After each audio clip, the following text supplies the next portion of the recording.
Well. Good evening, good evening, good evening. It is March the 23rd, 2026, the year of our Lord. Welcome to Scouching Live. I am the host of this program, Will Scouch. I am alone tonight. Our producer, or part-time producer, PPTAJ, he's off tonight. I gave him the night off so that he could work his real job.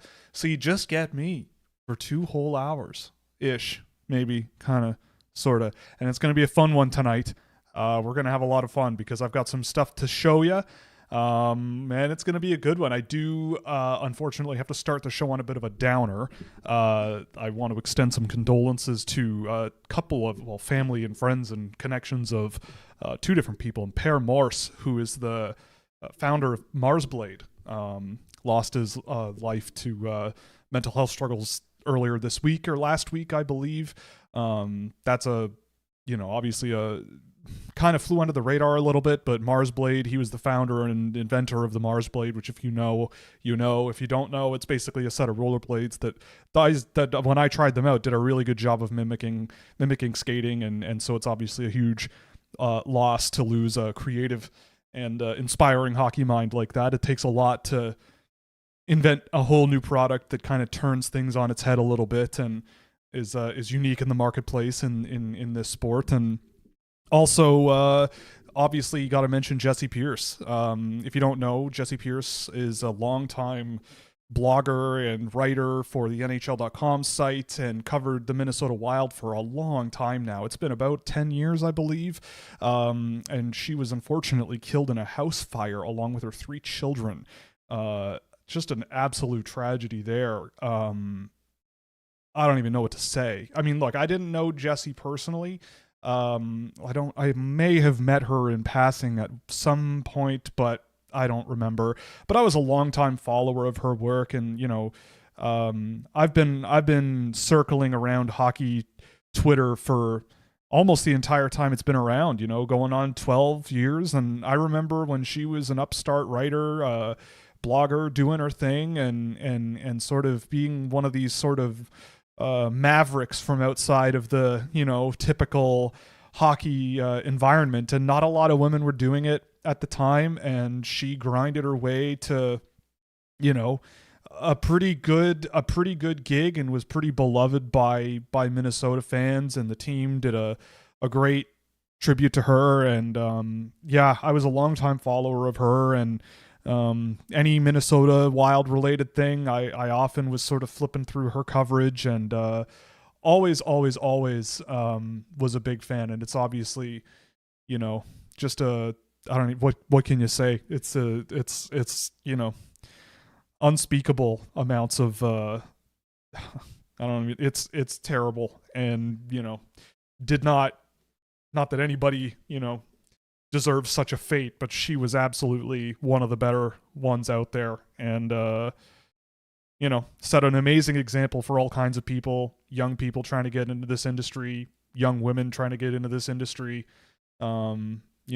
Clearly, if you follow her on social media, loved her kids, great mom, nothing wrong. And just wanted to throw that out there. It's obviously a huge loss, and I don't know, I couldn't believe it when I heard it, and so hug your loved ones, and I don't know, life can be fickle. But anyway, let's get into the show. Tonight's going to be good. We got a lot of fun stuff to go over. We are going to do something very, very fun. And I will preface this by saying that what I'm about to show you is a beta project. It is still kind of in development. I spent a few hours today trying to make it a little bit better than a beta project, but I hit a bunch of roadblocks, got really frustrated, and then eventually was forced to stop working on it. And so we're stuck in beta mode, but I feel comfortable enough to share the early product with my loyal audience. It's a really, really cool little thing that I've built that I will share with you now, because if you saw the thumbnail probably, but I built the bestest, most goodest NHL draft simulator. So goes without saying that this is a simulator for the NHL draft. And so I will say there is a multiplayer, multi-user version that is under construction. You can click on it if you want. You can try to create a session. In fact, I think you can go so far as to create a session and you could have 32 people in here. But when you hit start on the draft, nothing will happen. It'll stop and it won't work. So that's the part that I've been struggling with over the course of the last day. But what works extremely well and is something that anybody can play with is the solo mode. So if you are on your own and you want to have some fun and simulate an NHL draft class, I'll walk you through this. I'll paste the link below as well. The link will be in the chat right now. So you can play around with this. It's live. So you can play around this, and I want you all to try it and break it and push it and all that fun stuff. But anyway, this is the draft simulator. So how it works, it's pretty straightforward. You pick your favorite team. I'm just going to pick one at random. We'll say the LA Kings. You can pick however many rounds you want to go. Let's just, for the purposes of this show, we'll do 3. There's a randomization factor, so this feeds data from all the rankings I track. There's about 20 of them nowadays. So if you want things to be a little more random, taking in if you want to factor them less, you can drag it out here. Or if you just want to really follow the consensus, you can drag it out here. So you can turn on and off the lottery if you want. But this is the thing that I think is the separating factor, is if you are like me or you think you are smarter than everybody, you can input your own ranking here. So what you can do is I'll just go pull it up now. But my current list here, you can go and say, let's take these guys and plop them in there. Obviously, the format has to be such. Run lottery. And here you go. Bang. Simulate lottery. And here it is. So this is interesting as well. The conditional picks also work here. So Boston won the lottery, moved up to 2, so the pick goes to Toronto. So if you pick Florida or Toronto, which I believe are the only teams right now that are affected by this, you can do it. So then the draft starts running. And there's 3 speed modes. You can go really slow, which adds a 5-second timer because you might want to try to acquire the pick, or you might want to, try to propose a trade for another pick with another team as the draft goes. You can pause it, you can play it again, or you can just go, screw it, I don't want to do any of that, and you can just go fast forward and it'll just go. So when your team comes up, you can either pick whoever you want, and this will feed your list that you submit first, or you can scroll down and there's a consensus. So you can see, okay, these are the guys that the marketplace likes the most. So these are maybe the guys I want to look at. Or you could go to see trade offers. And you can look at all the trade offers that you might get for these picks. I might need to tweak the trade engine a little bit. They seem a little bit lopsided from the CPU's perspective, but also maybe not so much. Would you pay a 3rd round pick to move up 1 spot if you're the Nashville Predators? I mean, it's possible, I suppose. But if you want, you can just close it and then you pick your player and off you go. And you just go and go and go until it's all said and done. And the cool thing, we'll wait until it gets to the end here. I'll just keep picking whomever. And I believe all the picks are correct. I spent a long time trying to sort these all out and trying to get accurate information on who owns whose picks, and it was a lot more difficult than you might think. So we did a 3-round draft. It's over. And if you want, you can also share your picks. So if you want to share them on Twitter or Facebook or just download an image, you can do that as well. You could just copy the text results as well. It makes a TXT file that you can paste wherever you want, and people can see the full results of the entire draft class. Or you could just hide that if you don't want to look at it. You can do whatever you want with this, but it shows you sort of the guys that you end up with. And so, and you can play around with this as much as you want. Just, try not to use the multiplayer unless you want to try to use something that doesn't work. But I'm not going to stop you if you want to do that.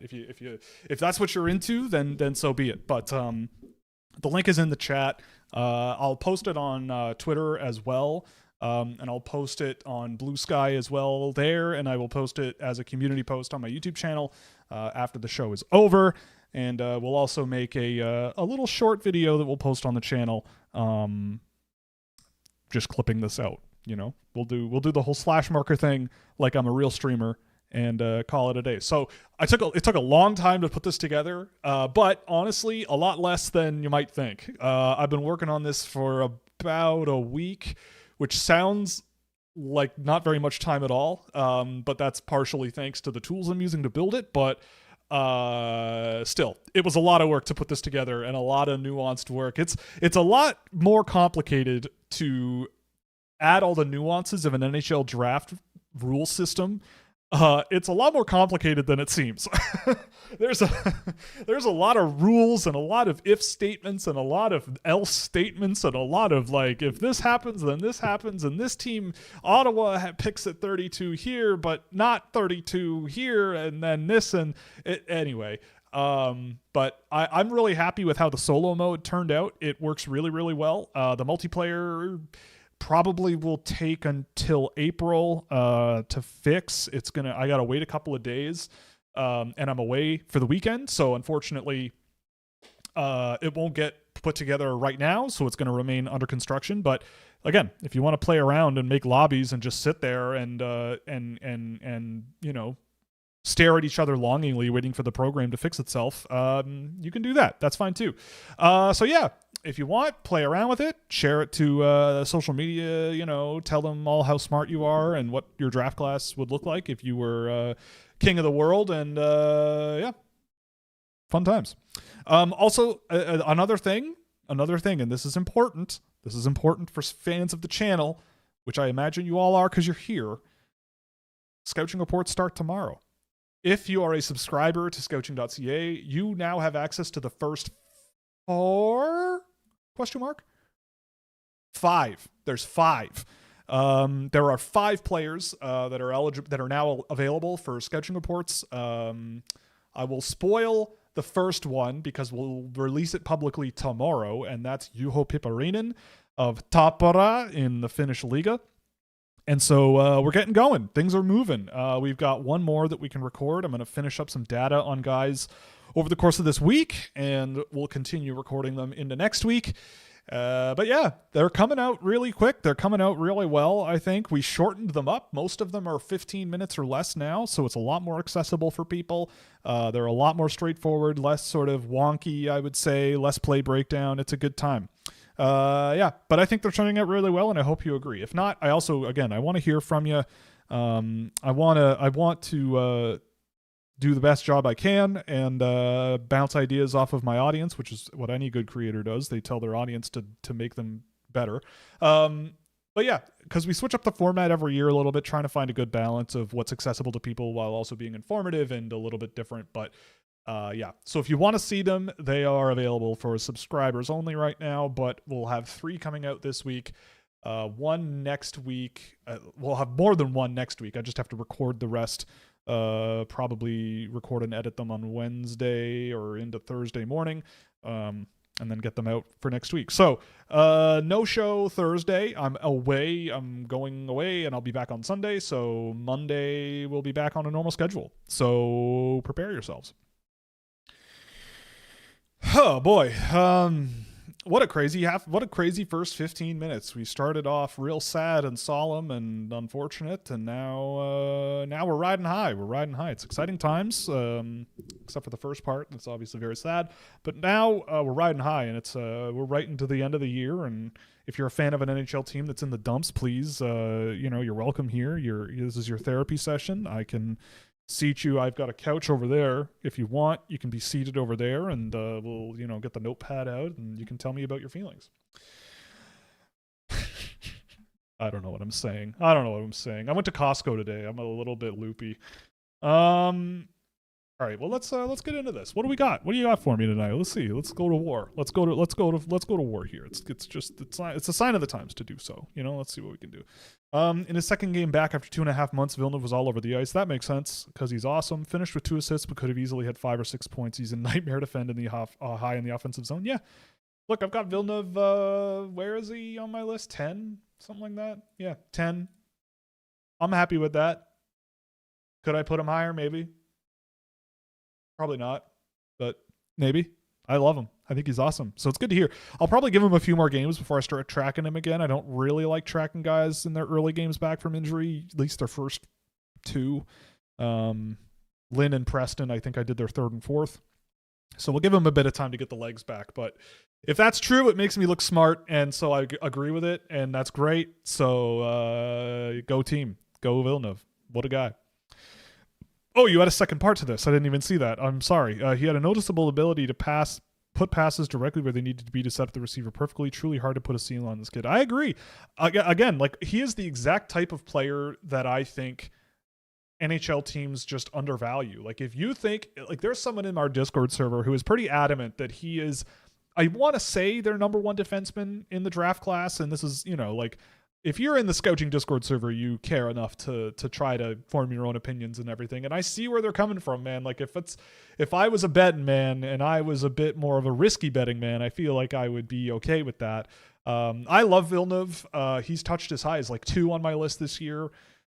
And I think he's exactly the type of defenseman that you look back on and go, how the hell did that guy go so late in the draft? I look at, a lot of people obviously are comparing him to Lane Hudson. I think he is more advanced from where Lane Hudson was at 17. He's a little bit bigger as well. But the bigger thing for me is, like, I see more of you watched what Cole Hudson was doing. He's not quite that aggressive in the offensive zone, I would say, and like northbound oriented. He's a little more perimeter oriented and a little shiftier, a little bit more like Lane Hudson in that regard. But to me, I think if his development curve goes anywhere from here, he's more like Cale Makar to me than he is. They're not exactly the same player. Like, maybe you're looking at I don't know what you want to call it. I don't know. But the point is, I think that there's a really, really high ceiling with a guy like Villeneuve. Pure offense, but I think his defensive game is also pretty underrated. Can be frustrating at times, sure, but sometimes the best players in the world can be frustrating at times because they're so good that the negatives just pop up and scream at you sometimes. At least that's my belief. But he's great. I love him. I think he's got all the potential in the world, and he is one of the most productive offensive defensemen that I've tracked this year, but that also has to factor in his location of play and how good his team is and all that stuff. But he is very, very good. Early top 5 for 2027. Well, I mean, let's see. I mean, I think obviously the names that I'm certain about that I think will at least be in my top range to start the year at least. Like, I'm looking at DuPont, Privalov, DuPont,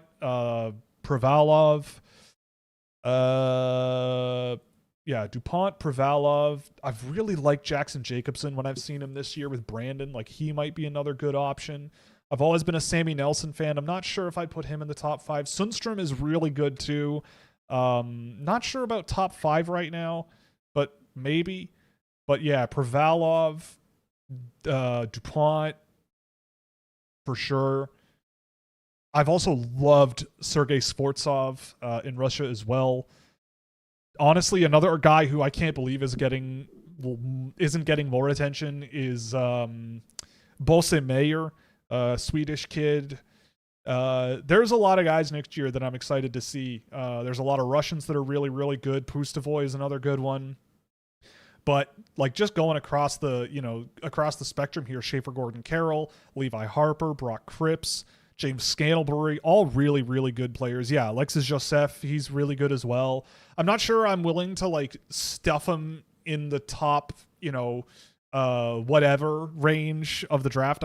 I like Joseph, but I'm not on board with the whole like he threatens DuPont thing. But Privalov, like, yeah, I mean, I know that I've been making jokes over the years that are kind of serious about how, like, if you score a bunch of goals and don't get a bunch of assists, it's a bit troubling. And I could see with Privalov how that's possible. But I think that the potential in his game is unbelievable. And any good coach should be able to morph him into a monster. I think he is an absolute freight train that is going to be hard to stop. And I would hope that he is in the what's it called, in the KHL next year. But there's a lot of guys I've seen this year that I really am looking forward to next year. Nolan Schwander is another one. Kashlir out in Czech Republic. Cam Warren in the OHL. Jamie Glantz. If Jamie Glantz's skating ability can like just take a step between here and next season, like he could be an unbelievable one as well. Like I really, really like him too. I'm not gonna say that I'm more excited about next year's draft class than this year's. You're not gonna catch me saying that. But from what I've seen, these kids do look pretty good, especially the Russians. I've said that a bunch of times. But the '08 Americans who are not eligible this year but will be next year, I think are also a really good group. Nelson, Harper, Glantz, Schaefer, Gordon, Carroll. Like a lot of those guys were on the Holinka team that won the gold medal this year, and they looked real good on that team, and they were some of the youngest guys on the team. So yeah, and there's a lot of other ones. So I don't know about a top 5 specifically, but yeah. Oh, I didn't even see a super chat. Hello, thank you very much. That's very kind of you. Can you give us a direct comp between the profiles of Smits and Carrolls? What do you like and not like about them? Keep up the great work. Thank you. So right. So Smits and Carrolls. I think with Carrolls, we'll start with him. He is definitely a more heavy physical first type defenseman. I think the thing that Carrolls brings to the game that's really, really good is his overall sort of ability to play that physical defensive role. He is not a very active player with his footwork defensively, but he kind of gets away with it because of his positioning, and he can sort of close those gaps really well with a couple of strides and finish physically along the boards. And I think that's his sort of calling card that not many other defensemen in this class are particularly as high end. The question for me is that he's high end at that in the WHL, and I don't know if I buy him being a top 10 guy based on what I've seen, especially because like I worry about his skating and the overall mobility in his game. Like he's very cerebral and physical, which is it's fine. It's a fine combination, but I think the projection on his game is a little bit tough it's a little questionable. But I think with Schmitz, you're getting a much more mobile, a much more sort of finesse-oriented defenseman who can monitor the play at a various range of speeds. He has had plenty of practice in the defensive zone this year and has a lot of success there, I think, especially the longer he plays down there. I believe more in his skill. I believe more in his ability to sort of project his offensive game into the NHL based on how he does it now. I think he makes plays more efficiently and quicker than a Carrolls does. And I think, I just watch Smits and I go, I can absolutely see a guy who just munches the hell out of minutes in an NHL uniform. And especially with the right coach, and if things go well, and he's sort of able to I guess you could say, spread his wings and pinch up in the offensive zone a little bit and be a little more creative and play in a bit of a responsible system that enables him to do that, he could be fantastic. And Carrolls, I guess, is also similar. You could argue the same thing for Carrolls, but for me, I really think that that Carrolls is a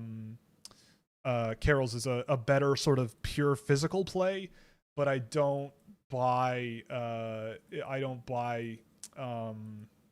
the same valuation on him as Schmitz. Thomas, hello Thomas, what's going on? Miss you. It's been a while. The Flyers are in the draft simulator. They're just under PH. I didn't choose the acronyms that are in the circles there, but they are there. I have used them as a test run, so they are there. You might need to get your eyes checked. I don't know. I'm sorry. I didn't mean that. I don't know. I had to. But thank you for the super chat again. Really, really good. Milan Sundstrom and Dorian Ekland-Aspa for 1/2/2027. Maybe they're good players. Okay. What else do we got here? Have you watched any Mason West with Fargo? A little bit.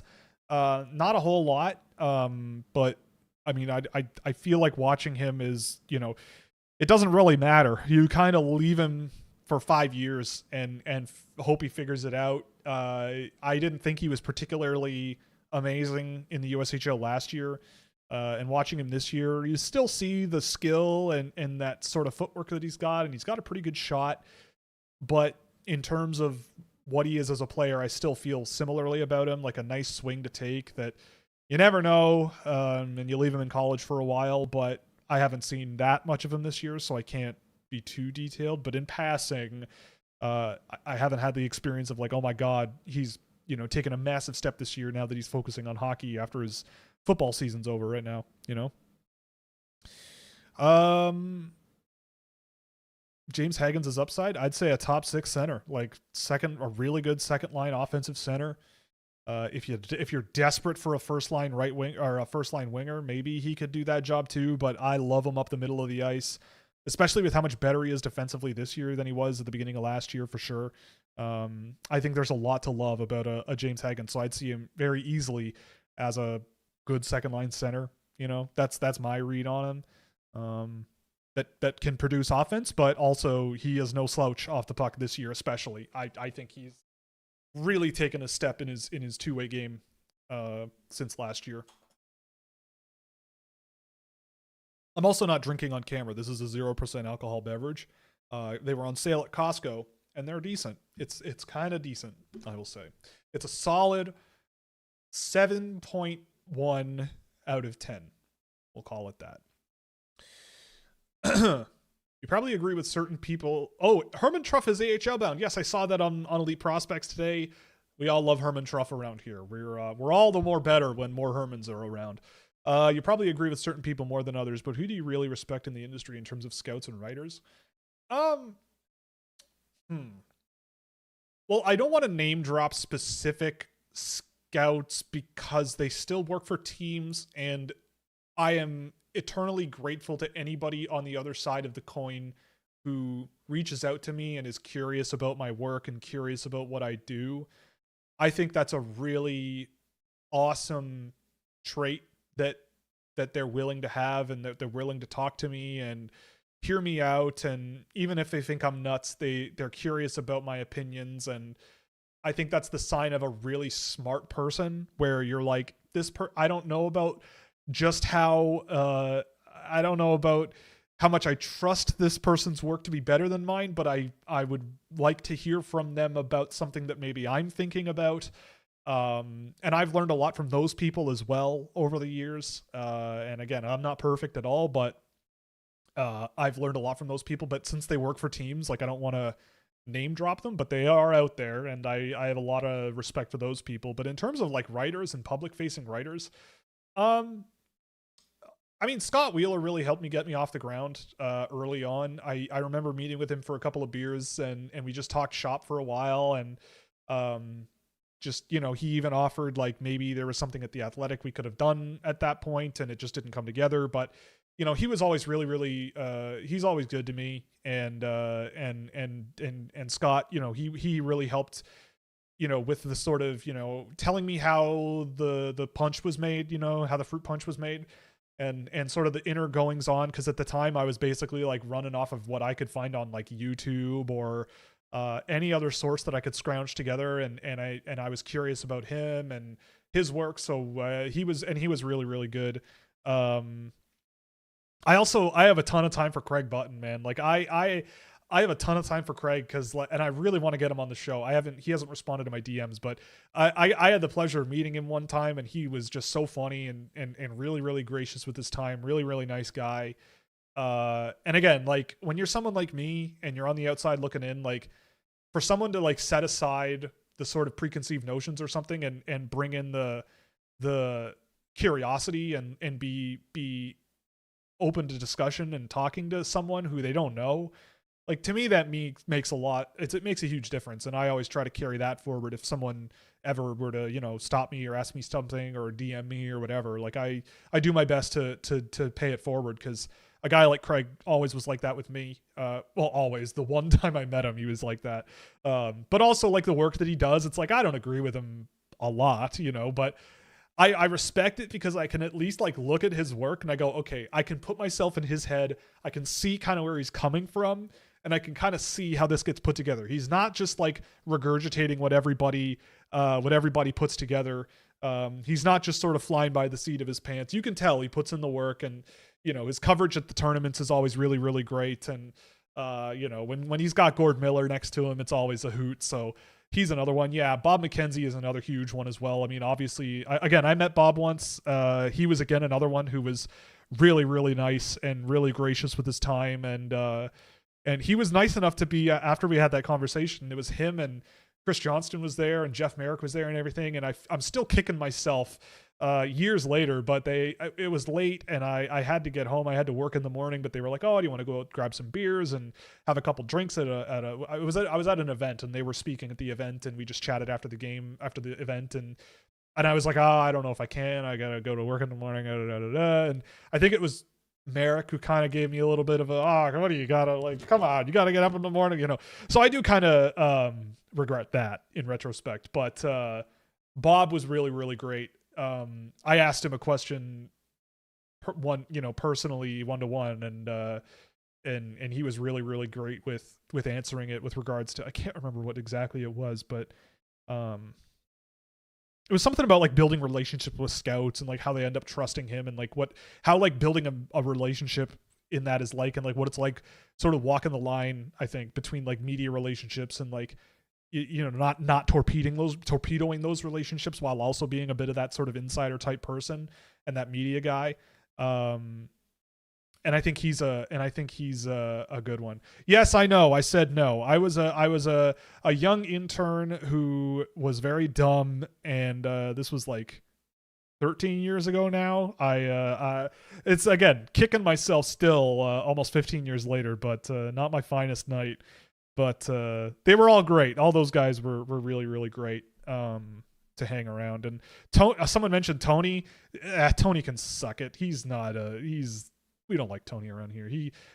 Tony is not a colleague. Tony is a pal, and Tony knows we like him. So that's it. That's all. But that kind of rounds it out. I'm sure there are many others. Dmitry Filipovich is great too. I've met him and done his show a couple of times, and he's awesome. Like, he's just he's a really smart guy, and I love his show. I don't listen to it as much as I should, but I love it. And it's always a pleasure being on and all that stuff. And yeah, so between those people and just the scouts that have been really just reached out, sometimes I remember I got an email from someone who was a director level employee with a team, and I was on the subway and I thought it was fake. Like I didn't, but it was just like, hey, one of my scouts sent me this report that you did on a guy that we picked, and I liked it, so I wanted to meet who made it, and found your email, and I went, oh my God, what the hell is happening? And so that was really, really great. And so I always appreciate that. I mean, how could you not, right? How's life been? Pretty good, I'd say. I got to hang out with my nephew on the weekend, and he's humongous. He's 7 weeks old today. He's a real chud. He's a little Shrek, he's got a little bit of an ogre bod going on right now, but he's adorable, and he was great, and he's healthy, and everything is good, which is great. And mom and dad are doing well, and had some brunch with them, and it was a lot of fun. And what else is going on? I mean, I'm going away to the woods with some pals on the weekend, and going to play some board games, and it's just a sort of tradition we do once a year, so that's going to be a lot of fun. And lock ourselves away in an Airbnb, and I think there's a person from Finland in here. There is a sauna on the property, a sauna.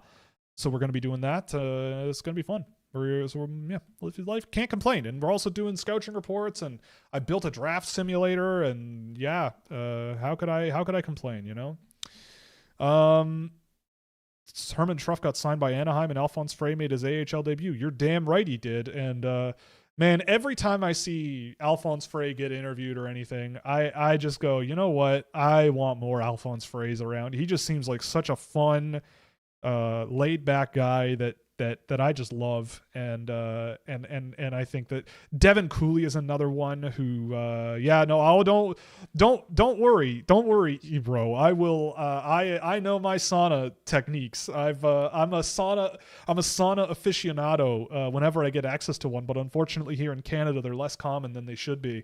But I love a good sauna, so don't worry. You're gonna have to try harder with tips to help me learn something. Oh, welcome to the membership program. If you just joined, please send me an email, scouching@gmail.com. I need to send you an invite to make an account on the scouching.ca website and get you an invite to the Discord server. But thank you for joining and welcome aboard. Top 3 board games? Man, there are so many. I got a pile over there. It's tough because board games also can be broken up into like different categories. Like I think that there are... Like I do love simple board games that you can pick up with anybody and learn. And I'd say the best one of those is Wingspan for me. Wingspan is like is a great game, and I think it's a little intimidating for new players if you've never played it before, but it clicks really easily, I think. Like once you get a few rounds in, and I know that's a cliche with board games, but it is true with that game. Like it's not that complicated. It's just you have like different options, and those options can scale weird. And but that's a really good one that I think is relatively easy to pick up. I'm a big fan of Betrayal at House on the Hill. That game is basically infinitely replayable, which I love. I'll take any game that's infinitely replayable, and it's really, really good. Pretty spooky, but really, really good, and also pretty difficult too. Depending on the scenario you pull, but it's a really, really tough game to win a lot of the time, at least in my experience. Maybe I'm just dumb. What else? Oh, and I really love Dune Imperium. Dune Imperium is awesome. I did not expect to like it as much as I did. I didn't expect to love it as much as I did when I got it, but I heard good things about it, and I honestly probably will go see if I can grab an expansion for it before I go away for the weekend, because I really want to try out some of the expansions for it. It's a really good board game. It's a little bit beyond that like pick it up and go type thing, but again, like once you figure it out, people seem to really like it, and it's a lot of fun. When's the next public release of the second best source of draft rankings out there? Outside of Charles, Scouching member Charles, probably not this week. The draft simulator took up a lot of time, but I would say first 2 weeks of April sometime. If I have some time while I'm away, I might start booting it up, because I feel relatively confident in the list as it is today after all the scrambling I just did. Is Julius something NHLer? I have to keep reminding myself he was the oldest player taken last year. Well, I mean, I don't know about surefire NHL, but I think he has the style of play that could be a plug and play job down the lineup somewhere sometime, like third, fourth line guy. If there's a job open, I could see him taking it. I don't know if I would like write home and expect it, but it would be really good for me because I love Julius Sumpf as a player. But I think he might be one of those like on the cusp, but just not quite an NHL guy, maybe.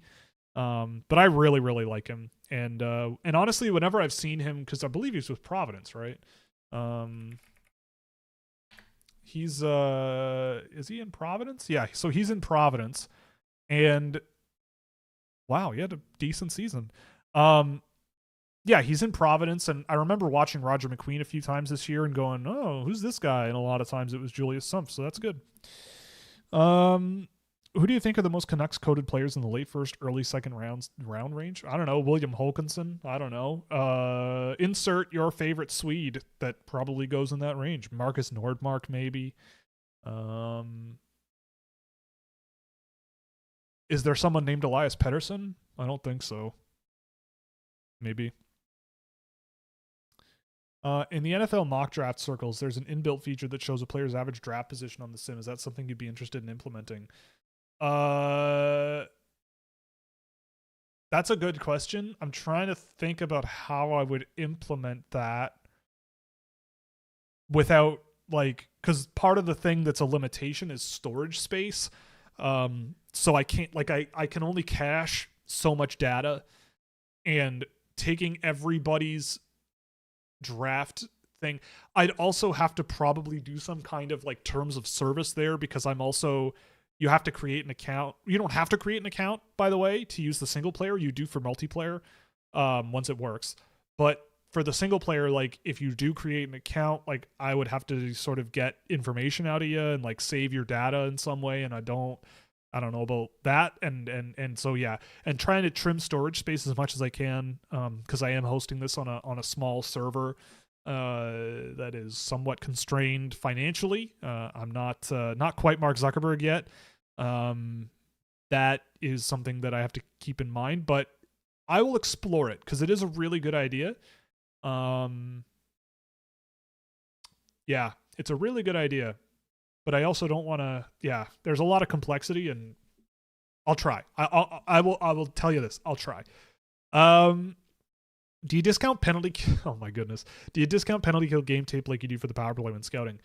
Yeah, kinda. I mean, look, the way I do it is this, and look, if you disagree, I get it. I can understand why, and that's fine. But the way I do it is I try to extrapolate how I would deploy special teams based on a player's 5-on-5 play.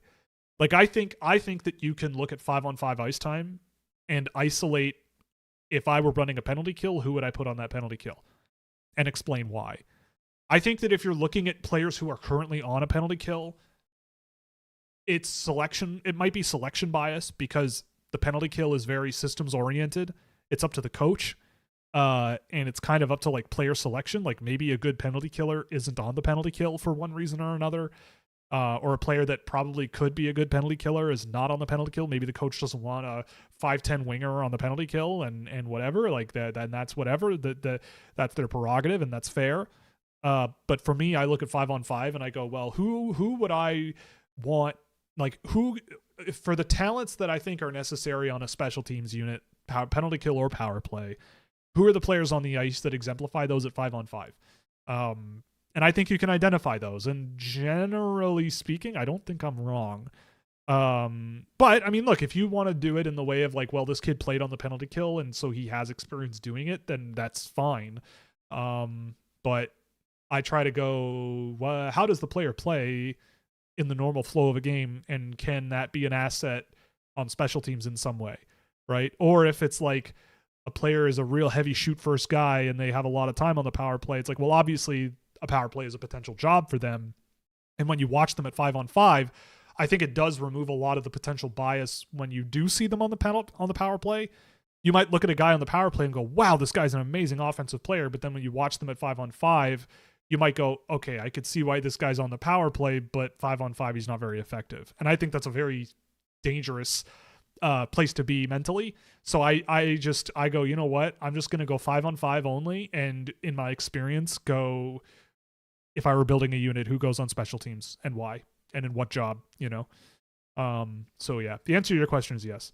Who do you think are the most fun players in the late first or early second round? Guys like maybe a Nicholas R.M. Olsen could be one. It depends on what your definition of fun is. I think Casey Mutrin's pretty fun. You know, you see him level some guys. He could be pretty fun. Tommy Blale in that range would be a lot of fun. I still have to reach out to the person who I've been meaning to apologize to for slandering Blale, for not being a believer as much as I have become in the last month. I find Jack Hextall a lot of fun when he's playing well. Adam Anderson.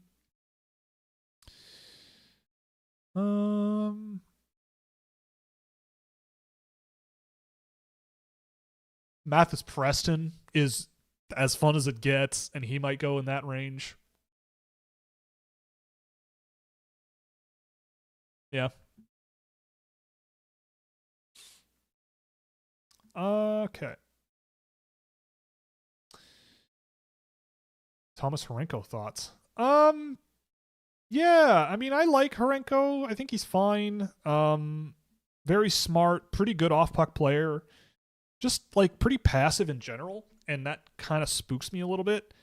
Like I look at him and I go, what's your job in the NHL? And I don't know what the answer is. Like, it's not that there's anything about him that I go, uh-oh, you know, I think as a power play asset, he could be useful because he does shoot the puck pretty well and he's got some good skill. He can sort of step up from a face-off dot and dangle a defenseman, get a scoring chance. He can do that kind of thing. But I don't know. Like, I have him lower than I did. He's in my top 50. And I feel like that's around where he'll go, probably a little bit later. But I do like him. Like, there's good offensive tools there, and I think his off-puck game is pretty good. He's just a tough one to project because I don't think he's a bottom 6 guy, and I don't know if he's going to be an NHL level top 6 guy or maybe top 9, third line contributor in some way. But I don't know if he's a center in the NHL, and I don't remember watching him this year and seeing him on the wing, so I don't know. But Horenko, I don't mind, and if he's like the third or fourth guy I'm drafting, then I think you could do worse. Getting 3 seconds of Uyghur is solid. I'd take 3 seconds over the 20th pick in this draft. Am I alone? No, I would be fine with that. I think that's fair. 3 second round picks is pretty good. You can do some damage this year, I think. I think there are some good players that you could trade one of those second round picks and get a third or a fourth or something like that and more and get a good player. I think he's I think that's a pretty interesting idea. Yeah, I like this year's draft for that range. Like the mid first to late second range is really close for me, and depending on what you like, I'd say that a bunch of different guys have as good a chance as others to find some kind of job, depending on how much risk you want to take on. Just matters how much risk you want and what type of team you want to build. Do you think DuPont will stay at Everett next year? I hope not, and I don't think he is. I want to see him tested, man. Like, I know the WHL, he's been very good, and I think he wants to. I think he wants to be, at least, I don't know inside information or anything, but I think he is a guy that should be in college hockey next year. Like, he's gonna go, if he goes back to Everett next year, he's gonna score like 120 points, and it's gonna be, he's just gonna be dominant. And for me, especially with how the CHL is gonna lose even more guys next year to the AHL. I think that any elite level player in the CHL is gonna be there. I'm gonna be annoying about it, I think. And I would rather see a guy at that level of play, like one of the best in the world for his age, go to college if he can, and not stay in junior. I know breakup potential depends on deployment, but who do you see scoring the most next year? Leonard, Perreault, or Benson? Probably Benson or Leonard. I mean, I guess in terms of raw production, Perreault, because I think he's the most purely skilled finisher out of the three. Yeah,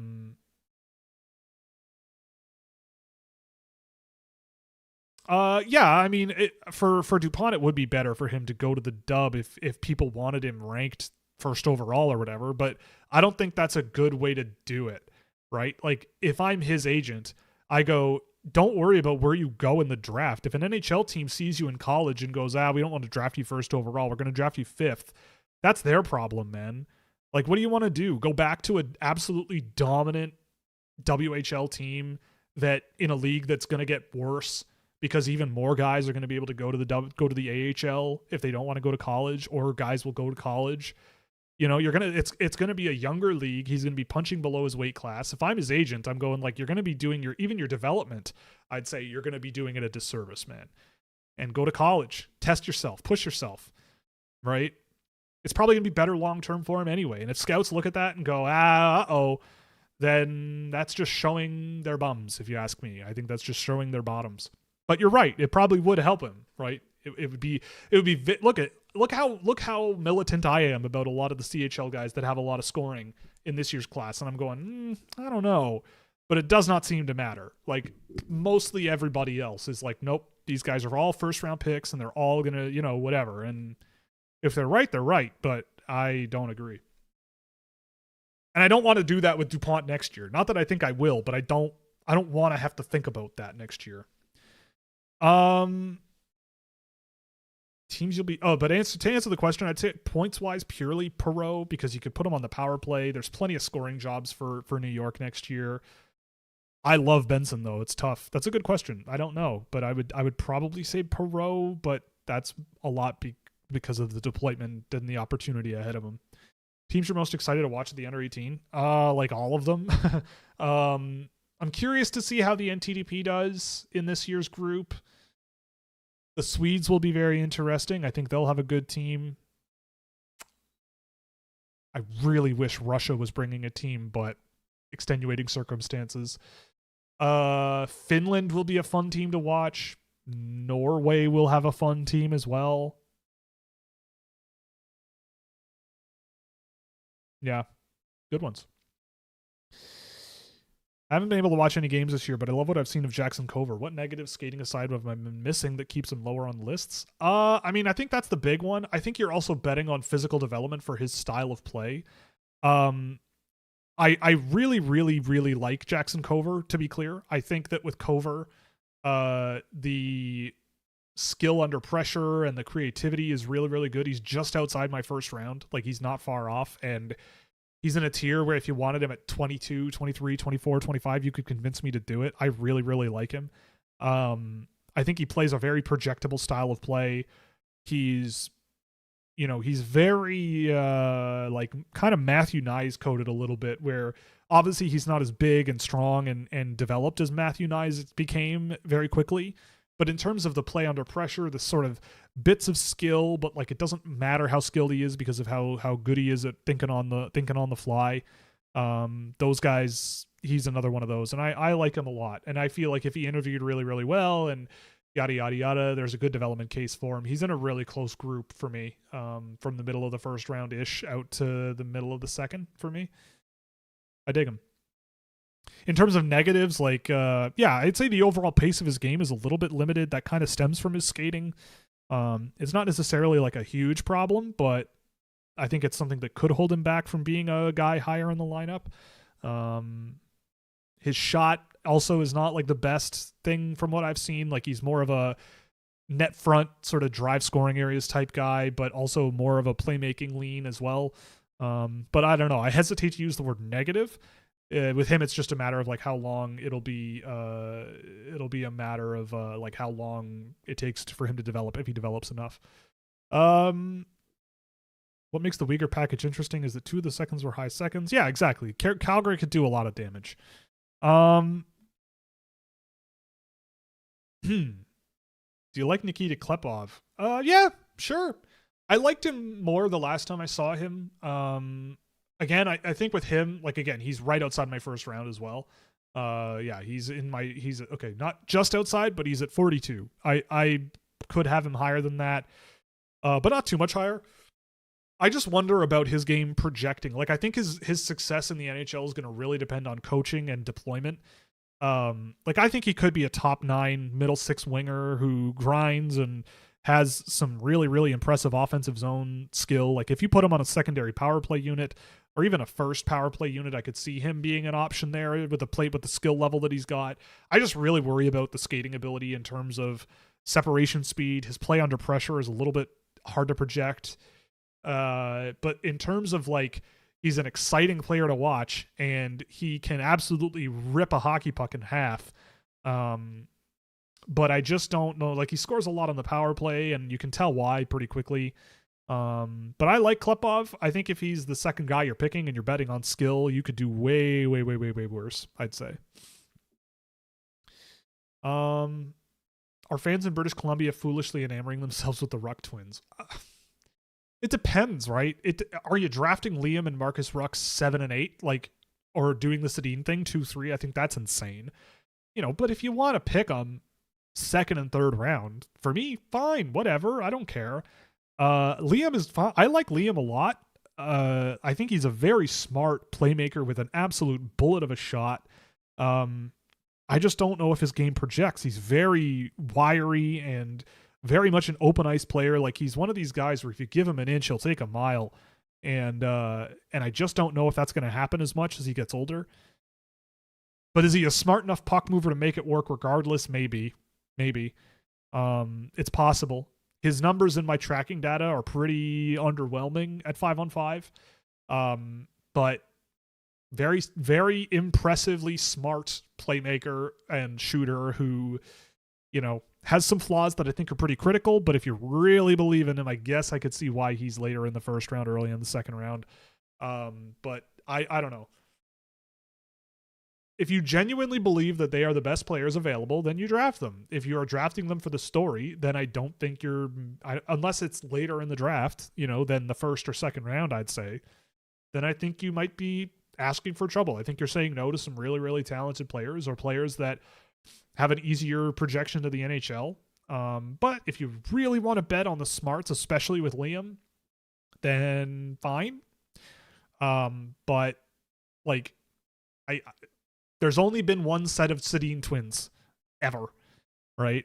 And those guys were like SHL level players when they were 17 and they were good. And it's just a different story. And every time I've seen those twins over the last 2 years, I've always been impressed with Liam. But I've always looked at both of them and gone, yeah, but I don't know about the NHL sort of in a top 6 role. Because especially Liam, I don't think he's going to fall back as like a third or a fourth liner.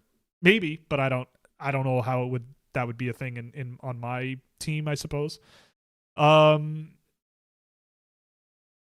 What's Villeneuve's next year look like? NCAA or staying in Quebec? I think it's NCAA. There's been chatter. I think it's NCAA. But I mean, I don't know why he'd stay in Quebec. I mean, outside of I want to be at home, I don't know why you'd stay in Quebec. Especially if you're him.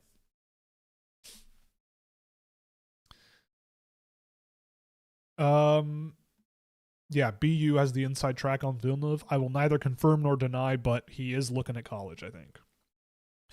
What makes Gustafsson so high on your list? I feel like I've heard he doesn't have much offense to his game, but he could be wrong. So, yeah, I get that. I mean, his junior league production is pretty good. But that's not why I'm interested in him. The main thing is, number one, I think his growth, not physically, but like his talent growth in the last 18 months has been unlike almost everyone else in this draft class. Like, he has gotten, maybe Bjork, I'd say, rivals him. I want to do another game of Ryan Lynn before I throw him out there. But that guy, like, the growth in Gustafsson's game has been remarkable. He's a pretty young player as well. I think he's a July birthday. And he played on the SHL team this year, and at times he played like 20 minutes on a men's league team in the best men's league in Europe.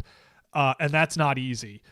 And the thing about Gustafsson that I love, not just to be like, oh, he played, therefore he's good, but like, he actually, I think, like, I complain a lot about how I'm not sure if people understand what a good defenseman looks like. It's like they think of a type of player as a good defenseman, and then you look at the numbers and you go, oh, but how is that possible, though? Because I see them and they're good. But then you're like, you pay attention and you're like, oh, now I see where that comes from. With Gustafsson, it's like the opposite. I watch him and I go, I watch defensemen in the NHL who are very good defending play like this all the time. And it's not easy to be a good defender at that level, right? I've seen lots of guys try it. I remember Dominic Badinka at that level a couple of years ago and whatever.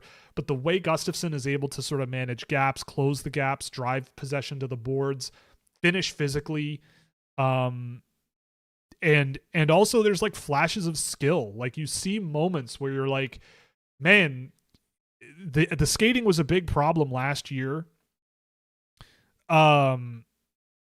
But it really has grown this year into a much bigger asset.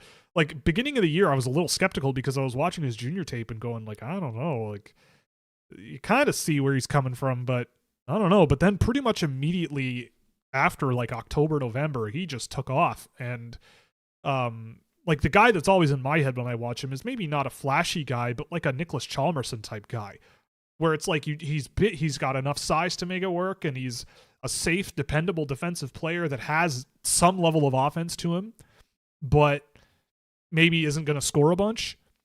But the hard thing too with Gustafsson is that his team in Sweden was awful. To use my Swedish accent, they were awful. Like, they're bad. At least they were for a very long stretch this year. And I think he was responsible for like 30% or 35% of his team's shots, like him shooting the puck or shot assists. It was largely him shooting the puck. But his team didn't generate much offense like at all. And I don't think you can lay that at the feet of your 17-year-old defenseman, especially when he was responsible for like a third of it. So that also means to me, like if you put him in a different set of surroundings and in a different environment, you might get a lot more sort of potential for offense. But I think there are things in his game that limit his offensive potential. But I think a really good defensive player is very valuable. I think he's a really, really good candidate for a really good shutdown defenseman that has some offensive tools and offensive upside, but it might be a bit further away there. But like the defensive game is really, really, really good. Like I still think Simashev was a little further along defensively speaking at this age, but Gustafsson is also almost like a year younger. No, never mind. Simashev was also, I don't remember. I don't want to look it up, but Gustafsson's kind of on that track, and I'll get behind that any day. Have you looked at the CHL's bracket challenge? I have not. I don't know. Moncton, Everett,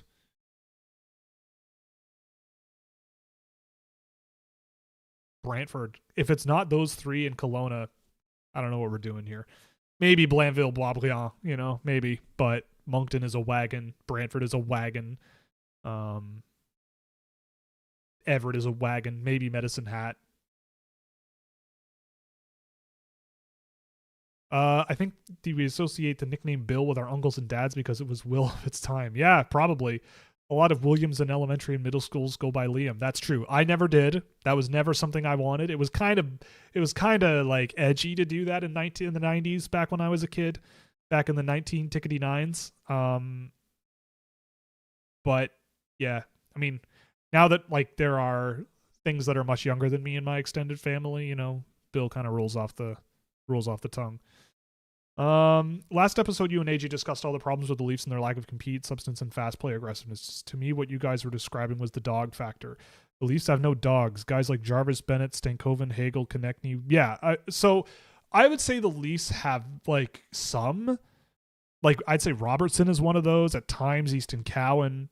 I don't know if Jake McCabe is hurt, but like he can kind of be like that.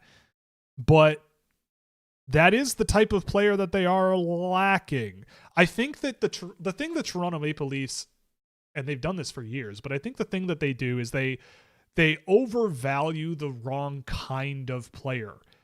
And they think they're getting a thing, and in reality, they don't actually make their team better. They're getting the right idea, but they're not getting good players. And I think that is a big problem. Like it seems like, I know some people who have come and gone and are maybe still in Toronto with the Leafs, and they're not stupid, right? The people who are scouting for them, the people who are doing the data work for them, everything like that, they're not stupid people. But part of me does wonder that like the top down and the overriding from GMs and management, like they have like 8 assistant general managers. So if they have this like, meeting workshopped plan of like what a team should look like, or we're lacking this dog factor, so let's go out and get Scott Lawton and Brandon Carlo. Like, I don't know. I didn't mind Scott Lawton, but again, they overpaid for that asset. Like, I don't care. He had like 20 points this year, right? Like, I know that he's a physical player and whatever, but I also feel like that's not the right kind of thing.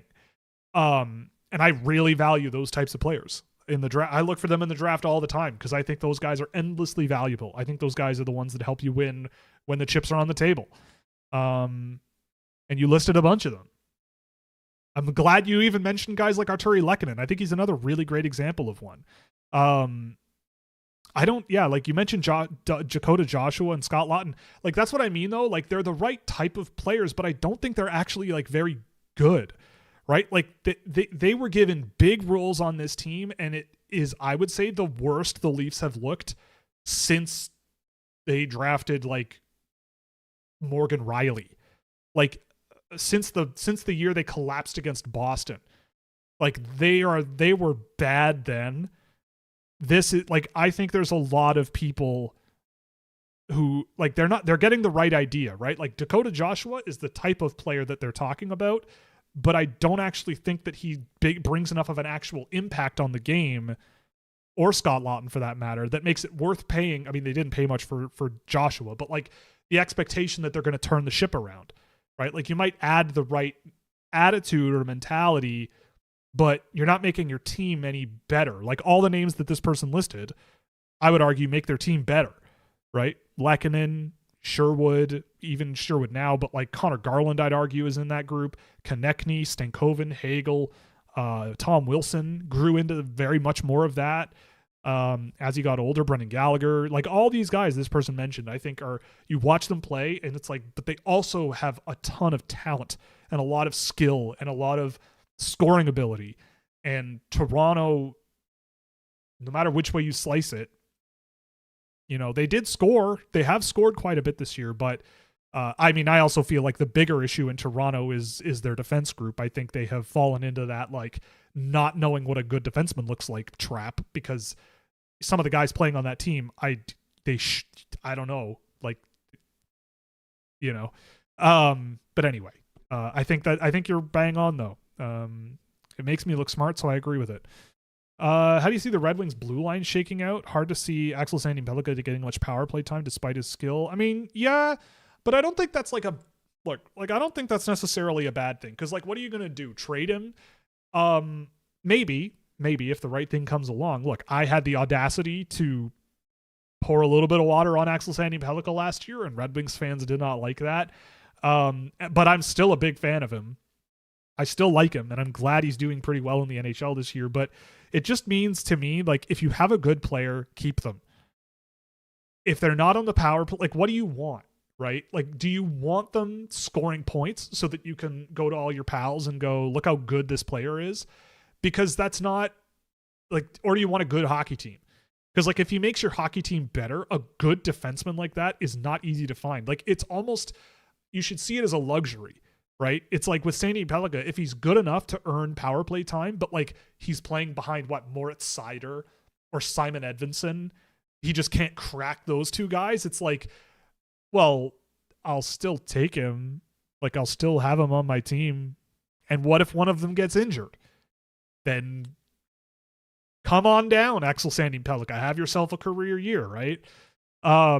To me, like, I don't know. The Red Wings have been rebuilding and everything for so long, and finally they're starting to turn a corner, kind of. And they've added some good defensemen, some good young defensemen, and that is a huge thing to have. So whoever's playing on the power play, if it works, don't break it, right? And if someone's should be on the power play but can't because Moritz Seider's on the power play instead, I don't know. I go, yeah, he scored 30 points this year, but like, who gives a crap? We went to the playoffs and won 2 rounds, right? Like, I don't know. So I'll take that, unless someone blows you out of the water. But yeah, Wyatt Cullen, Potter, or Jordan Gavin McKenna. You know the answer to this. Do you agree that this is what the Leafs oh, you already said this. Oh, okay. Do you agree that okay, so this is an extension. Bunch of chat came in at once. How do you go about scouting this in prospects? How do you determine if a prospect will be able to sustain that factor as they jump levels? This is going to sound like a cop-out answer, but you just kind of know. You know, like you just kind of know. And it's also why I track a lot of data, right? Especially like forechecking data. So what I mean by that is like how many times they generate turnovers in the offensive zone. Not on their own stick, but on the opponent, right? How many times did they cause the opponent to turn the puck over in the offensive zone? I think that's a massively important thing to track. And like, for example, Zach Benson, elite at that. Logan Stankoven, elite at that. Who else have I tracked that has become an NHL player that's really good at that? I think Seth Jarvis was pretty good at it, but it wasn't really his thing. But that is a major part of it where I go, yeah, okay, I believe it, you know. So that is a big indicator for me. But also, yeah, like you just kind of know, You know, like how physical are they? Not necessarily like how big the hits are, but like, you know, are they digging in the corners? Are they not taking prisoners? Are they going for it? You know? Like who you kind of just know. And that's it's yeah, that sounds like a cop out and it might be, but like yeah, I don't know. Guys and in the data you can kind of tell guys who are just all over the ice, guys who are all over the opponents, causing turnovers, you know, driving the puck to the middle of the ice. Like that's why I track the data. So I can go, yeah, maybe this guy's 5'10, 5'11, whatever, but I don't care. Look at him go. Well, you know, what else do you want out of this guy? Him to be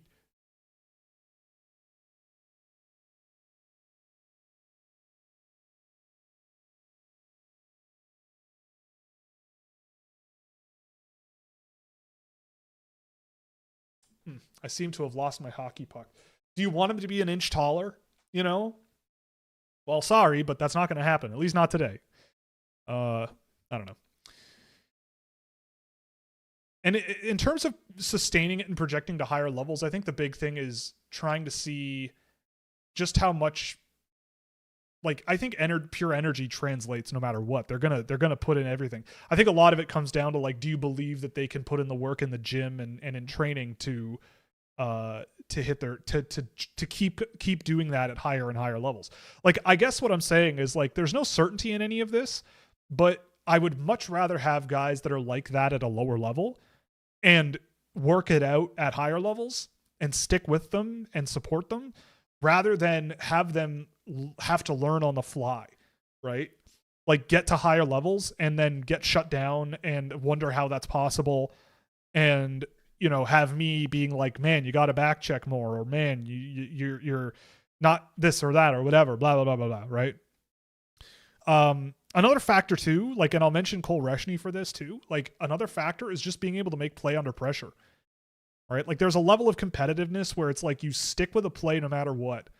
Hagens was big for that last year. Frondell was big with that last year too at times, especially this year when I've seen him. I think he's really good at that.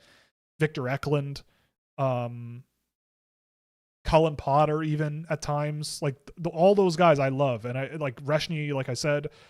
But it's that like ability to say, even if I'm under pressure from someone, even if I'm a little smaller or whatever, and I'm not, you know, I can still plant my feet, find an outlet, look for a path out, and make a play of some kind, right? That to me looks that to me is really important. Thoughts on Reinbacher's future? I still think he'll figure it out. Look, I wouldn't have drafted him where they took him. That was true day one. But I still think that based on what I saw of Reinbacher last year, I thought I could see this guy in the NHL. If he can stay healthy, I would say that I would not be surprised if he's on the team to start next year. I think there are going to be jobs open that he could probably replace someone. I don't know exactly who that would be, but like just watching him skate around the ice and how good he was defensively and the offensive, like his shot is a massive cannon. And I think Reinbacher still has upside. I think he's got it. I think he's going to be, I think he's going to be okay as long as he can stay healthy. I mean, it was a risk when they drafted him, but not much you can do now. But I also feel like jumping off the bus would be a mistake. Like if the Habs were willing to jump off the bus, I would be like, well, I'll give him a shot, you know, because what I've seen in the AHL I've liked. But I get the feeling that the Habs are bringing him along slowly on purpose, and he knows that. He knows it.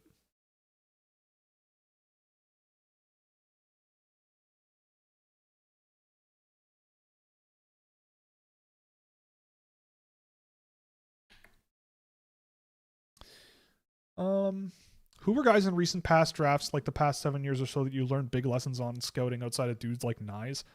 I mean, I would argue Nyes, it's like believe that a kid is better than when they had mono and you didn't know about it. And also have better intelligence ability than being a guy in a basement on YouTube. But I think a big lesson is ability to be dynamic. Like a player, like we talk a lot about speed and pace of play and how this game is a speed and skill sport, but there is a level of dynamic play to this sport as well.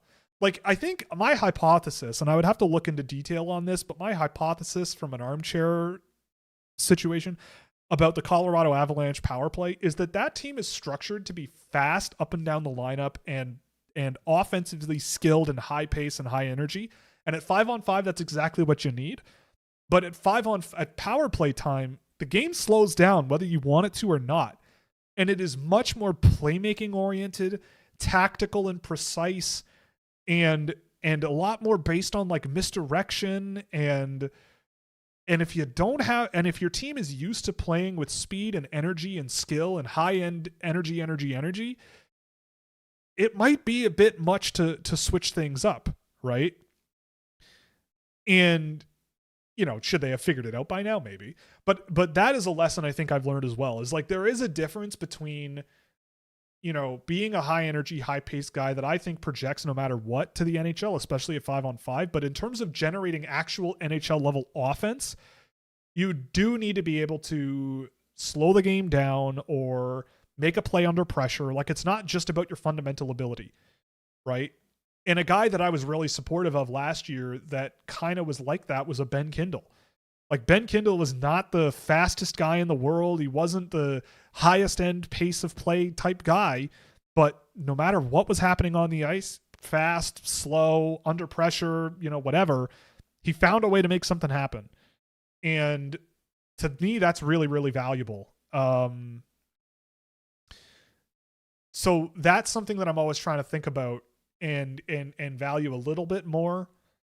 But you need to be able to do both, right? For me to be really high on you got to be able to do both. In general, though, like, I mean, it's also really tough too, because Toronto, the ones that like where you got to put your money where your mouth is, in my opinion, where it's like you got to, at the draft, you got to say, I would take this guy. You got to say yes to somebody. And I still feel like I'm the only person who does that. like I'm the only guy holding my own feet to the fire here. And the thing that sucks is that Toronto just hasn't had any picks anywhere near the top end of the draft. So, outside of like Brindley and Hudson, who I still think are great players and I would have them on the team and probably should have gone a little earlier. Like, those guys were guys that I would have picked in Toronto slots. But they're not all perfect. But like, again, like it's also, it's the big thing is dynamic play. That's the big thing, is like slowing the game down, seeing the ice well, being able to make plays under pressure is being more valuable, and also valuing guys who are maybe bigger, but like it doesn't matter. Like, they can figure it out and like plant their feet, get their butt in the way and make a play. It's like, yeah, they might be big and slow and heavy and whatever and blah, but they can still play, right? Like, finding those guys and valuing those guys and seeing what the hype is about those guys is also helpful for me as well. Like, Morozov is kind of like that for me this year. Belchets, I think, is a pretty good example of that as well. Yeah, I still feel like those types of players were a little bit overvalued in the context of the draft, but they do carry value. And yeah. And also trying to learn more about how good defensive defensemen play. Like, that's also another one, is like seeing the guys in the NHL who come out of the woodwork as a defenseman and just play. Like the Chicago Blackhawks have a bunch of those guys, and just watching those guys, and you're like, I could see why an NHL team would play these guys.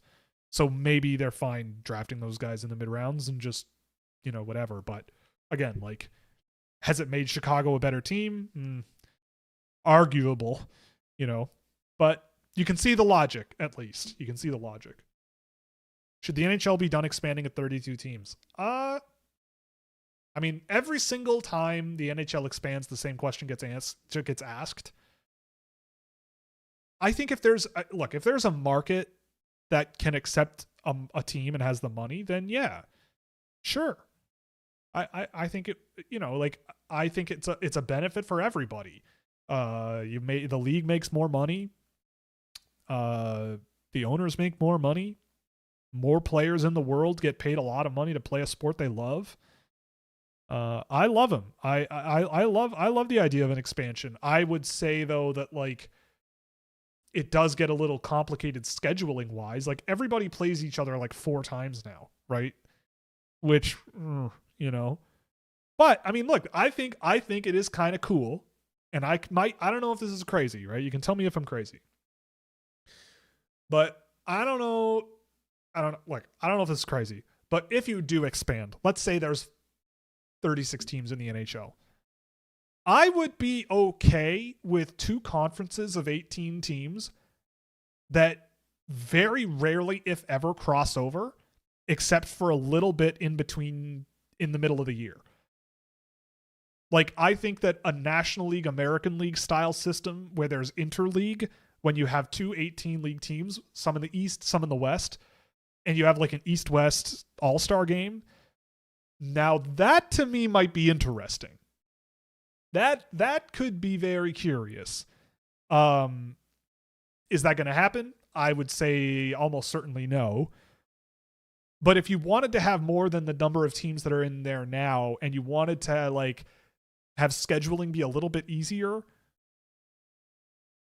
that's probably the way I would go. And I think that would make the All-Star game way more fun. I think it would make it, and you could do the All-Star game for home ice advantage. Like, I think that would be so much fun. If there are markets eligible to hold an NHL team, which it's increasingly more difficult because of how expensive it is and how expensive everything is getting, then I'm all for it. I'm not holding my breath, but there are places I think that deserve to have hockey. Arizona deserves a team. I would argue Quebec City deserves a team. Might be tough, but I think they deserve a team. In my heart of hearts, I know it'll never happen, but Halifax deserves a team. Halifax with an NHL team would go so unbelievably hard, but it's never going to happen. Rapid City, South Dakota. No, I'm kidding. I've been to Rapid City. It was very weird. Top 5 Calder picks for next season? Oof.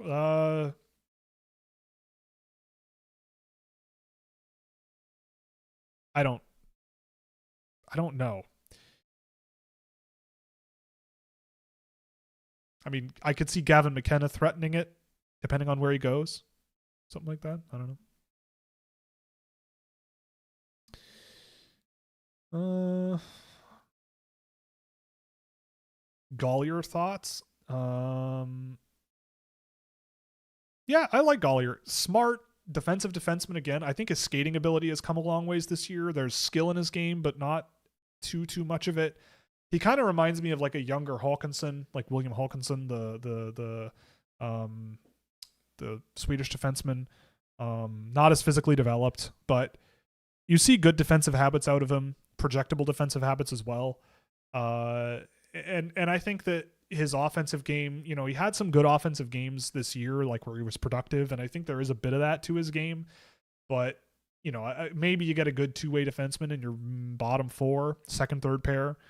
But I expect a pretty reasonable, smart, defensive-leaning defenseman there, and I like him.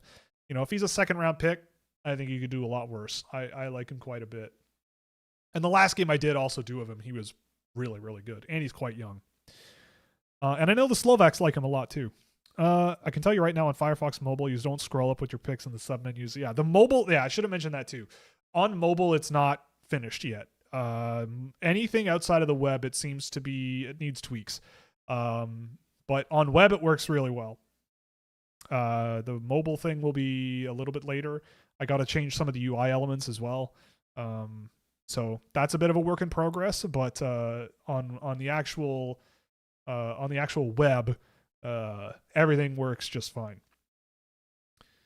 The scrolling thing I'm still wrestling with as well. This is my first time experimenting with JavaScript and everything, so I don't really know what I'm doing.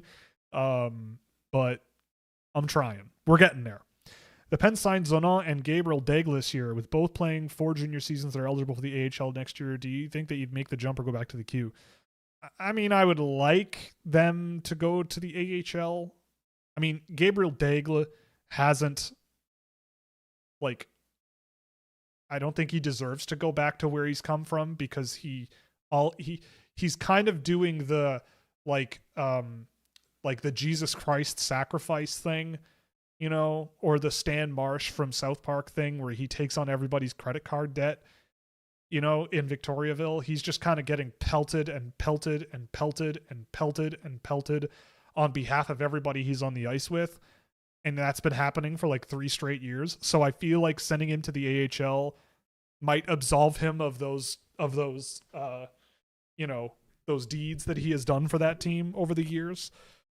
Zanol there would be fun too. I would expect that would be probably where I'd want him anyway. Again, it's like similar to the conversation earlier. Like I want him tested. I want him being pushed. I want him competitive. I want him competing. We talk about dogs. I think Bill Zanol's a really good example of one. And you know, I would want him, you know, like even if he doesn't score a point next year, I'd go, look, man, like we're gonna put you in the lineup. We're gonna find out something that works for you. We're gonna be patient, and you can just go, because he's got a lot in the tank. I think he's got a lot there. So yeah, I'd want them both in the AHL. Have you ever gotten commissioned to do reports on guys drafted or pre-draft? I have. I actually have. It's an awkward conversation when someone contracts you to do something and you give them a report that is not what they expected. And then 3 years later, you look back on it and go, yeah, I think I was right. But those are always awkward conversations. The best one, I got commissioned to do work for a team that I won't say that didn't pay me. But I told them I would work pro bono for a bit, and if they liked it, they could pay. But it was the guy who I was emailing through someone else, the person I was sending the work to, is an NHL Hall of Famer, and I sent him like stuff that looks like this, kind of. And his response, along with a glossary, like a full report, right? 3 pages, something like that, whatever. And he said, I like the colors, and I never heard from him again. So, you know, there you go.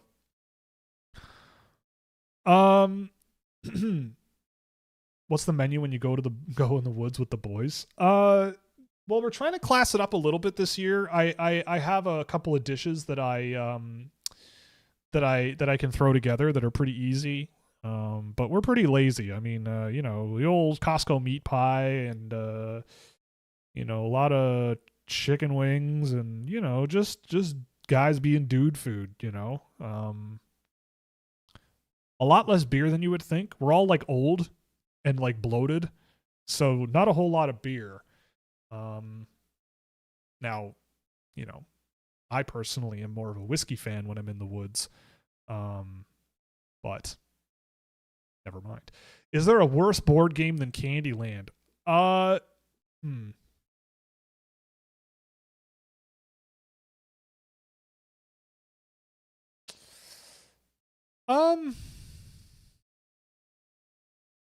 mean, Candyland, like, it's obviously for like little kids, but also it's like basically Snakes and Ladders, and that's like the classic board game. There are probably bad board games out there. I've definitely there's definitely been bad board games I've played. I don't remember though. But there has to be. Candyland sells for a reason, you know? Thoughts on who's going to win the Hobie Baker? Bonus question. Who do you think deserves to win? I mean, I get the feeling it'll be McKenna. I mean, I personally think I might go Hagens or Augustine. I've loved James Hagens this year. I think he's great. But McKenna also, if he won it, I'd be like, yeah, I you know, he's always an option too. That's fair enough. Whatever. Trey Augustine's also been excellent, and I think he also deserves a real hard look. It's a tough year. There's a lot of good candidates, I think. Go-to hot beverage on a cold day? Gin and tonic. I swear I don't actually drink that much. I swear to God I don't. But a gin and tonic when it's like 40 degrees out here, which if you're an American is like 115. Yeah, which does happen up here, believe it or not.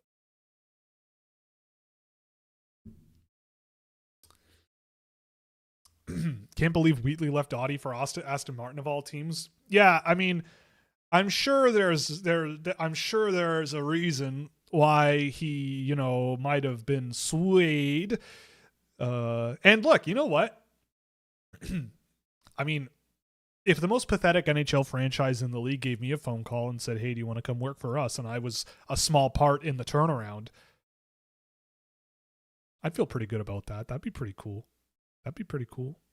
No boats on Sundays. Yes, that's also a really, really good one too. If you haven't tried no boats on Sundays, if you're a legal drinking age, it's good stuff.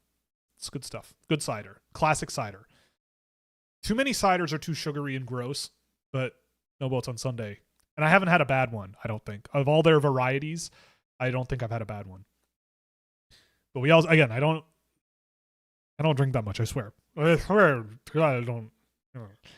March Madness thoughts. I don't really have any. I know there's been some pretty crazy upsets. One thing I have really enjoyed is like listening to all the students and doing their commentary when their teams win or upset or whatever. That's always a lot of fun. Like I feel a lot of positive empathy towards those kids. Like it's just so much fun. I've seen a lot of that, but I haven't been around all that much, and I haven't been able to watch much basketball, and I've been busy recording and editing video and blah blah blah blah blah. So no. And yes, I am excited for the Toronto Tempo and the WNBA.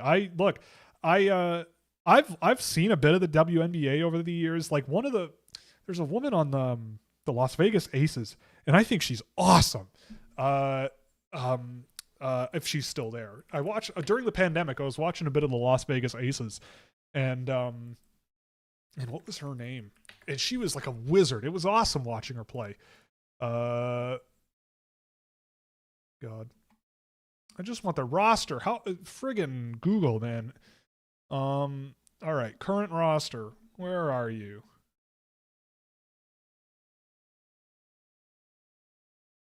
Jackie Young. That's the one. Jackie Young. My goat. Love her. But yes, the Toronto Tempo is going to rock. I would love to get to a game. If it's anything like a Toronto Scepters game, I'll be there because it's sick. What makes Lawrence above Malhotra on your board?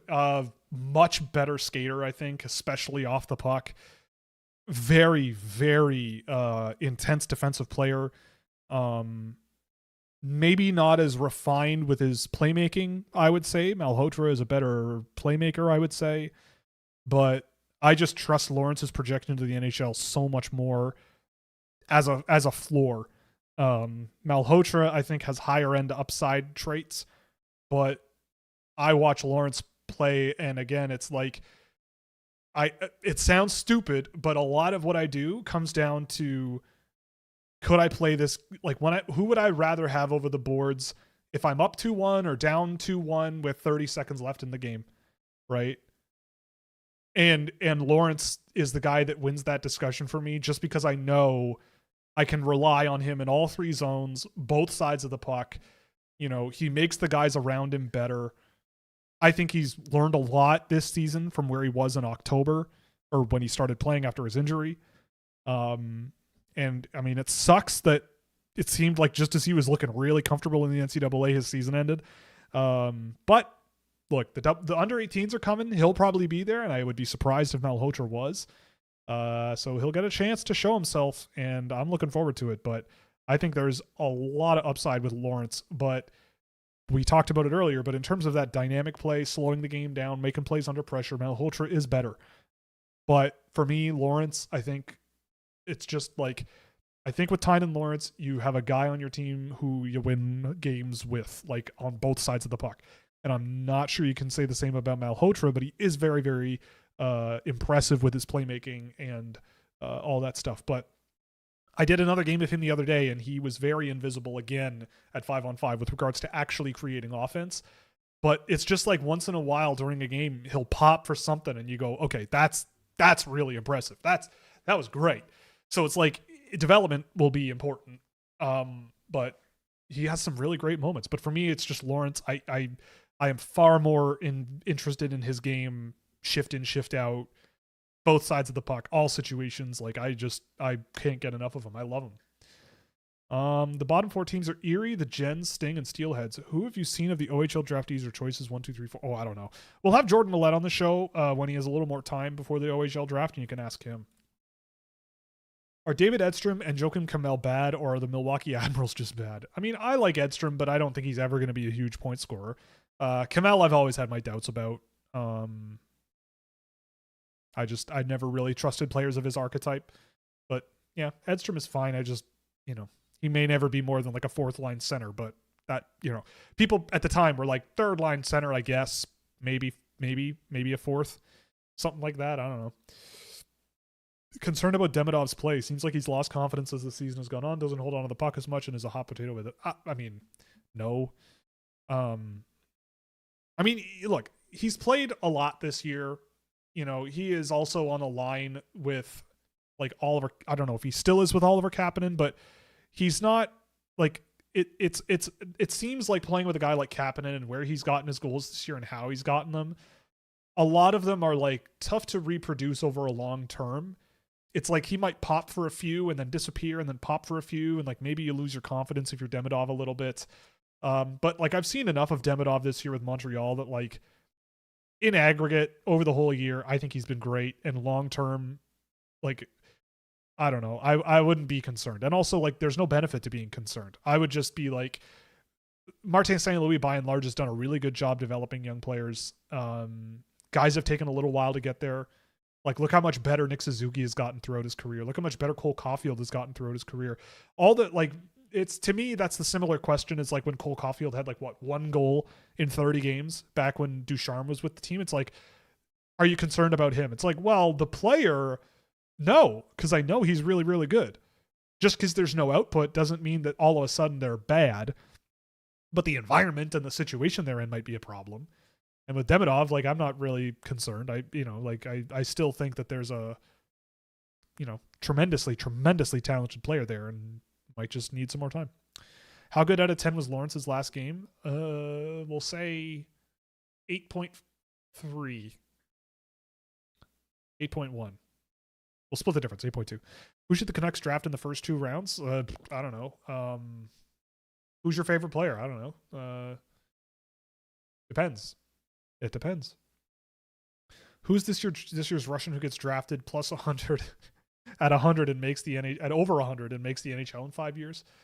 Ivan Fomin, baby. We're going for it. Ivan Fomin, that's who it is. No. Over 100. Maybe Fyodorov. Maybe Victor Fyodorov. I could see him going that late. And he'd be an interesting one. You want to talk about dogs? That guy's got dog. Which is worse, debugging your multiplayer draft simulator or watching Daxon Rudolph? Oof, poor Daxon. We don't pick on him that much, do we? But probably that. Because I mean, debugging my multiplayer draft simulator, it's like I am building something to share with people. Otherwise, and that's fine. And with Daxon Rudolph, I just have seen so much of him this year, and it's like I don't see it. So it's like I'm just doing it to go through the motions. And so, yeah, again, nothing against him. I don't like being like this. But that's probably less favorable of a situation for me than building a project for people.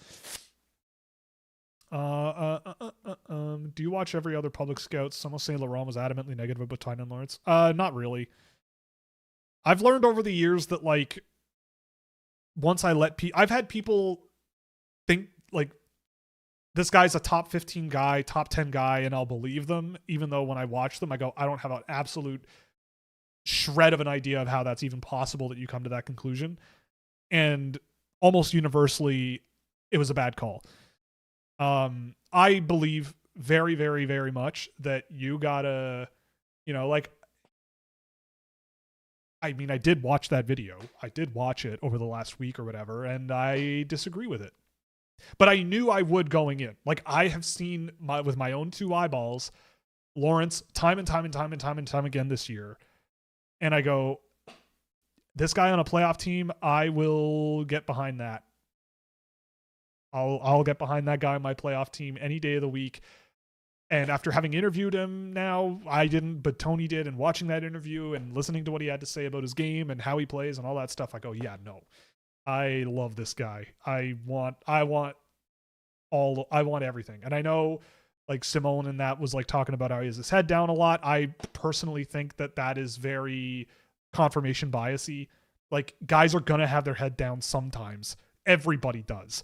I remember Juraj Slafkovsky. That was a huge critique of his game when he was 17. His head is down a lot, and he's looking at the puck and whatever. And it's like, all right, still went first overall. Like, I don't know. I know that's a bit of a problem, but also if you're looking for it, you're going to see it, right?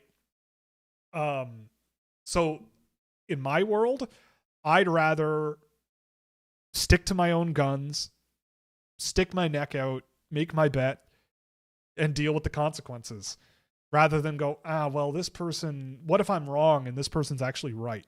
Because whenever I do that, I go, maybe I overrate certain players and maybe I overvalue them here and there, but I find a lot of the time I go, when I'm thinking, I don't know if I would draft that guy that high, I look back and I go, more often than not, don't seem to be that wrong, right?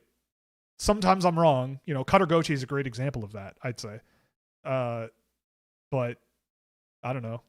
And yeah, you just kind of got to go with it. I don't see what separates the CHL now versus ranking NTDP guys who have even more incongruency between their skill versus the rest of the USHL. I don't know if I understand your question. The thing about the NTDP is that they're an under 18 team playing in an under 20 team, under 20 league. Oh my God, in an under 20 age league. And it's much, much smaller than the CHL. Like many, many, many USHL players go to college, like NCAA Division I, and for good reason. Like the big thing for me is that the talent concentration there is like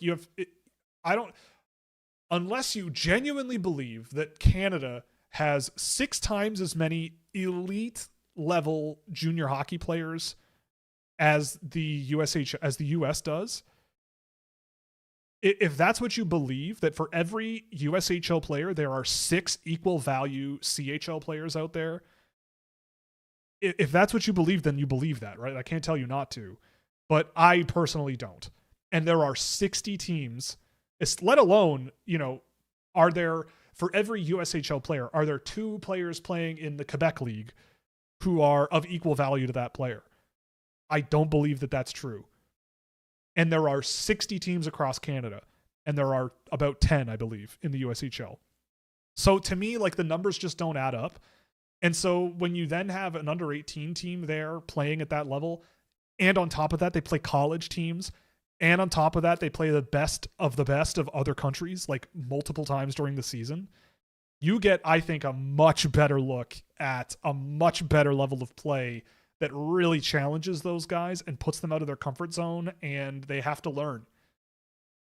That to me is a big reason why a lot of those NTDP guys show up higher on my list than a lot of CHL guys. But to be clear, like I have CHL guys really high on my list. Chase Reed, Xavier Villeneuve, Mathis Preston, Adam Novotny, Ryan Lynn, like all CHL guys that I really like. But I look at some CHL guys and I just go, I don't believe it. I might be wrong, but I don't believe it. I don't buy it. And I think when you look at the NTDP, I look at the NTDP and I see a much more intriguing developmental scenario. And then all those guys just go to college anyway. So, like they get tested where, now they can in the CHL as well. But for a time, you had to wait, right? God only knows what McKenna would be doing in Medicine Hat this year. Like who would even care? Like it wouldn't even matter. Like how many points would he get every time they played Swift Current? 7, 10? Great. Like I'd rather have a more concentrated system and really challenge the guys.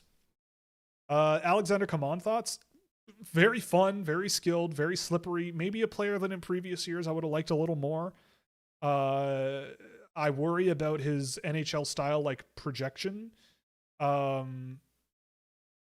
like fending off pressure and working under pressure. I feel like there's a bit of a weak point in his game, but in open ice, he's really, really fun to watch and really skilled. The Flyers are coded as the Oilers in the first round. Really? Are you sure?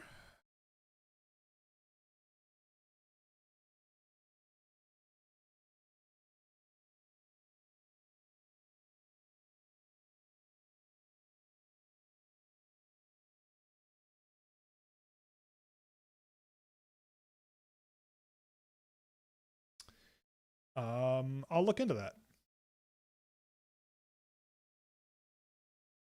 Oh, yes, I see what you're saying. You're right.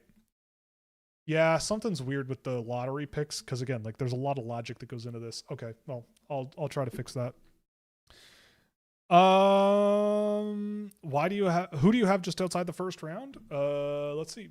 We've got Gleb Pugachev, Logan Stewart, Jackson Cover, Marcus Nordmark, Adam Valentini, Nicholas Arum Olsen, Morgan Anderberg, Nikita Klepov, Lars Steiner, Ludwig Soderberg. Who else? Command, Landon Halfley, Ben Macbeth, all those guys. It's tough, man. It's a tough range. Jonas Wu didn't cover himself in glory in your Bryce Pickford video. That said, he looks like a great skater and very talented. Do you think he has any kind of NHL future? He'll get picked, I guess, maybe. At worst, he'll get a contract to play somewhere. Or is he going to college? I can't remember. But you're right. He is a very dynamic skater. He's very mobile. He's very fluid on his feet. That's great. But I don't know. Because you need to defend. And that was always my thing with Jonas Wu. It was never the skill. And with skilled defensemen, you better be really, really, really, really freaking good to make it work. And NHL coaches will look for any reason to not play small, skilled defensemen. For moderately good reason. Are the Rucks a third line version of the Steens? I don't even know what that means. Which 2026 drafted defenseman will play in the NHL next year? Albert Smits. I know it's a vast question, but what are your thoughts on the future of the CHL? I think the CHL is just going to become the premier college preparatory league in North America. The only way I see it changing from that is if a bunch of money comes flowing into the USHL. Because a lot of money is flowing into the CHL. A lot of money has flowed into the CHL over the years. And I get the feeling that teams like the London Knights are going to become even more desirable for college-bound guys to want to go to. They're gonna want to go to a good program before they go to college. I've been told a couple of times over the last year and a half that they're thinking about equalizing the draft age to be the same as the WHL, so that all three leagues are now the same. I mean, I think that's long overdue, but I would have probably gone the opposite direction and brought the WHL up to the OHL and Q, and have a 16-year-old draft or a 15, 16-year-old draft. But it seems like they're going to go the opposite direction. So the league is going to get younger. Better players are going to be going to the AHL. Really good ones are going to be going to college. So the league, just by the numbers, it's going to get worse. If the older players that remain are the ones that either can't get into a U.S. school or don't want to go to college, and they're 19, 20, 21 years old, they're probably going to dominate, and maybe you find good players that are doing that. But the general quality of the leagues are probably going to get worse. I think it's already happening. But that's not to say it's going to fail. You know, I mean, everybody loves a good community hockey rink. Everybody loves a good community hockey team. Everybody loves a good young player that you can rally around and sell some tickets about and all that stuff. I'm not saying that's going to go away. But in terms of as an evaluator, the numbers already weren't working in its favor, but now the numbers just look worse. And you're going to have to be really, really, really careful. But if they frame it as it is the premier place to go before you go to college, even for Americans, because there's more resources, there's more money, then great, then it could work. But I could also see USA Hockey going to some very, very wealthy Americans and going, how about we change gears a little bit and give the CHL a little bit of a run for their money and try to bring some of these guys back down here, right? I could see that happening. With high-end draft eligibles going to college and yeah. Ryan Lynn jumped a lot. Yeah, there's a couple of questions about that. I mean, we watched a game of Lynn after he came back from injury and he was awesome. I don't know what happened, but the mobility and the skill in his game I think is better. Yeah, I know, but the thing I saw it. You're right, so I'm gonna have to change that. But yeah, I mean, look, it's with Lin, like he was really good the game we did, like the skill level and on the rush, like his pace of play was really high and way better, and we'll see after another game, but it was one of those things where it's like it's the same thing with Blale. There are moments in their games where you go, whoa. And I would say there's a whoa line in the draft. Like if you do that with a certain player at any point, let alone more than like 2 or 3 times, you probably should have them relatively high, right? Because you saw something there where you go, well, I don't see very many guys do that. And Lin definitely has some of that to him. Same thing with Blale too at the time, from time to time. Gustafson is low key in Evanston region. I don't know about that, but yeah. My description sounds a lot like Nick Suzuki's report from his draft year on Liam Ruck. I mean, Ruck isn't a center, but also, I mean, maybe, but I don't know. Time will tell. But I also feel like playing in the OHL and scoring 100 points almost when Nick Suzuki was 17 is very different from Liam Ruck in the WHL in 2026. A lot has changed. Maybe I'm wrong. Maybe he can figure it out. But like, look, people look at NHL prospects all the time and go, it didn't work because they can't skate. It didn't work because they're too small. It didn't work because they didn't physically develop. Sometimes it works, but it's a very common thing to go, it didn't work because they couldn't skate, like an NHLer. Maybe Nick Suzuki was that when he was 17, but I don't know. I don't really know if there's a combination. Equality there. He should go to the Scouching University of nonsensical hockey scouting takes. Exactly, I agree. Do you think the Pacific Division is as bad as the numbers make it out to be? It would be pretty hard to convince you that the answer to that was not no. Wait, what? Do you think the Pacific Division is as bad as the numbers make it out to be? It would be really, really hard to make a case that it is actually better than it is what I'm trying to say. Like, the numbers just are so bad that, like, you know, the Toronto Maple Leafs have been absolutely abysmal this year.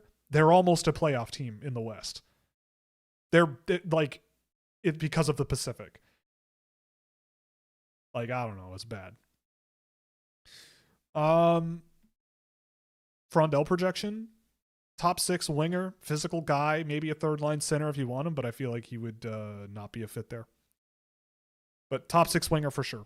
Could play on Connor Bedard's wing, be a good dude to have there. Sure, I could see it. Whenever I say Blainville's team in my American accent, it sounds like Christopher Nolan's Bois sound. You got to spend some time in Quebec, my friend. Get yourself some poutine and learn some French. Yes, I am old as hell. I agree. On a defensively poor junior team, how would you distinguish between a player having poor hockey IQ and a team with poor defensive structure? Well, therein lies the rub. That's the $1 million question, my friend. I don't have a good answer to that. You just have to have experience and I don't know. Again, I track a lot of data, and sometimes the data doesn't look very good, and I can pull video and go, I think this is why the data is not very good. Yeah. It's a tough question to answer. I don't really know the answer, to be honest. They acquired 3 critical. Never mind. I forget. Are you a Jackson Smith believer? I mean, his upside is very, very high. His floor is very, very low.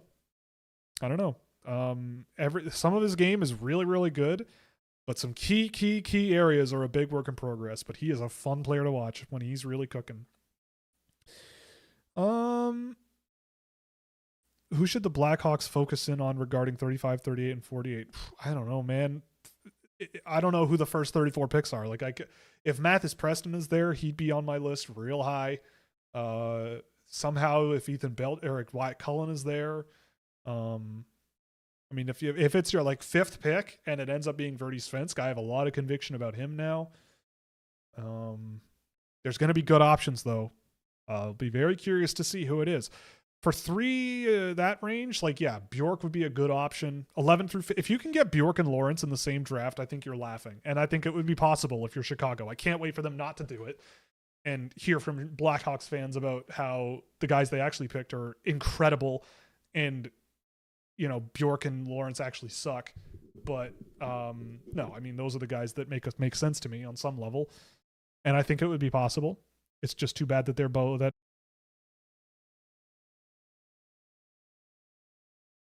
All right, sorry about that. We're back. I lost my connection again. Weird. We're back. We're back. Yeah, I honestly expected you to be a bit higher on Malhotra. Is pace a concern? I mean, I think more with him, it's about like his defensive game is not particularly good on paper. I usually track him against good teams because Brantford is so good, and he's getting absolutely pummeled on the shot sheet. And a lot of that comes down to just chasing the puck around in his own end a lot. I don't think he's a very active neutral zone defender. His results aren't very good there. The 5-on-5 offensive generation in those games has also been really, really low. He's had some really high-end moments, right? Like there's definitely moments where I go, yeah, okay, that's a first-round pick for sure. And I think his game projects pretty well, but I would expect him to have a lot better results off the puck and on it in the offensive zone for a guy that's being talked about as the best center in the draft. Maybe I'm thinking too much about my own data, but a guy with numbers like that I've seen at this point going that high, I don't remember the last time someone with those kinds of numbers being drafted super, super, super high turned out to be really, really, really, really high end. I'd have to look back, but I don't think it's been very often.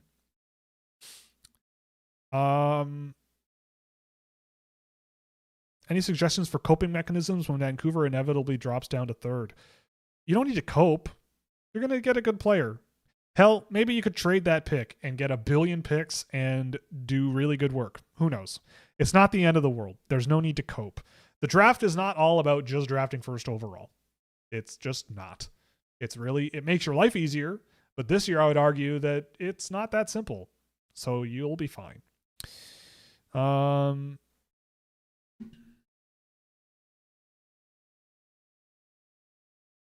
All right, let's get through this here.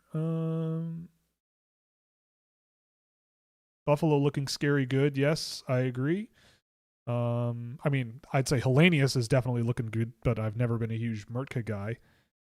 But yeah, the Sabres are probably going to be beating the Leafs for a while. Who in the Eastern Conference race gives off biggest fraud vibes? Let's have a look here. Let's see. Biggest fraud vibes in the East, eh? Well. Oh man.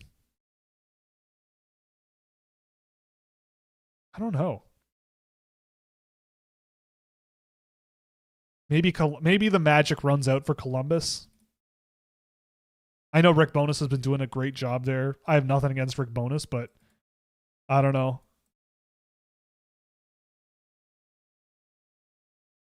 But I don't know. Like I wouldn't say the Islanders or the Red Wings or the Sens. I mean, maybe the Islanders, but they've got such amazing goaltending. Yeah, I don't know. The East is going to be tough. I think it's going to be a tough one.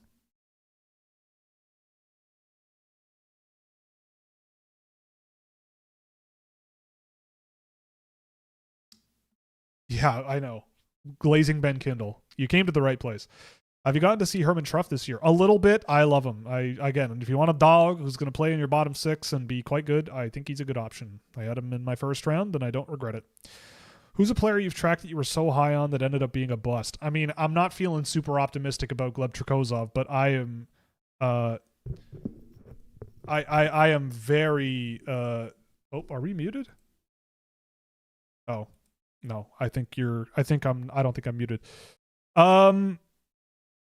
Yeah, Gleb Trikozov is one because I had him really, really high. And again, I've said this before on the show. I went back and watched the video that I pulled on Trikozov, and I am like, yes, that guy is still very, very good.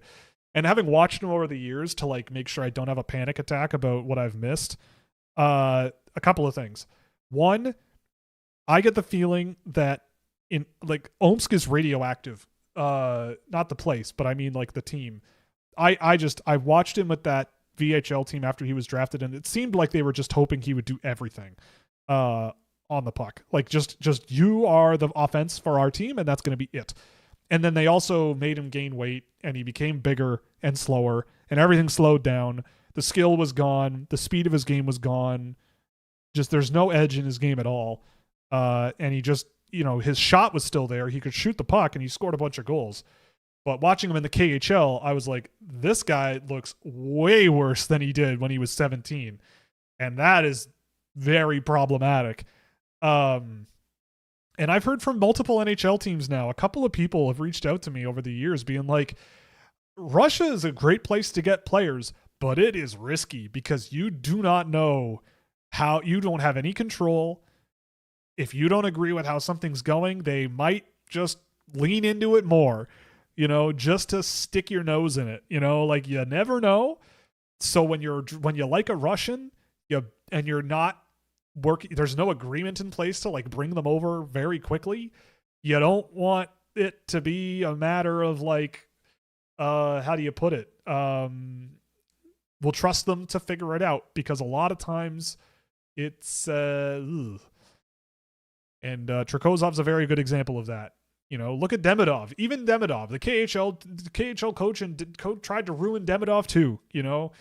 They did everything in their power to make his life miserable, and he's still figuring it out. But Gleb is a big one because I was huge on him, and I was really hoping he would play a little more at a higher level than the MHL when he was a draft eligible. But he played internationally that year. Loved him there too, but I get the feeling that them putting more weight on him and slowing him down and telling him basically nobody else on this team can score but you, so please carry our team on your back as a 19-year-old, 18-year-old actually, might be a little bit out of control. But look, it's not over. I know for a fact that there's still hope for him. But that one stings. That one stings for sure.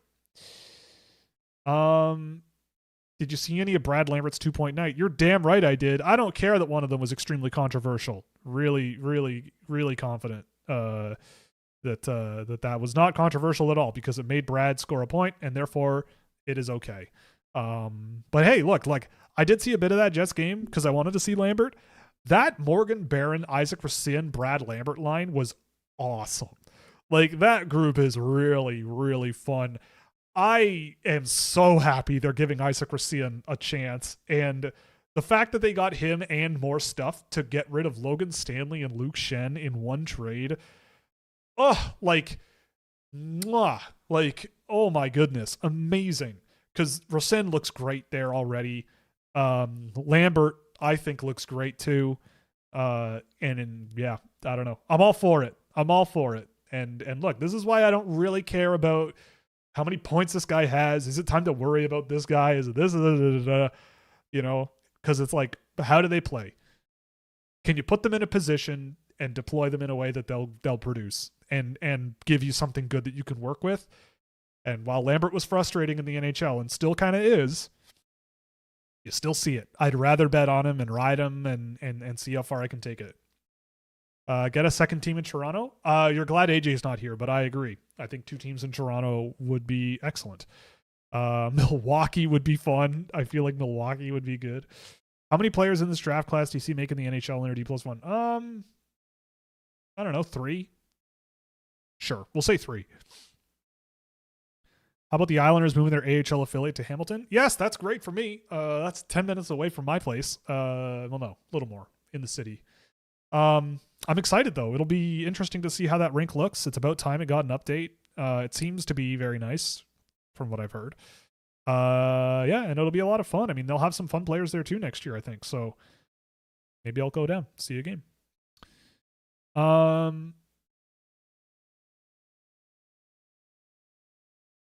Have I seen Project Hail Mary? I want to. I have not yet. I want to.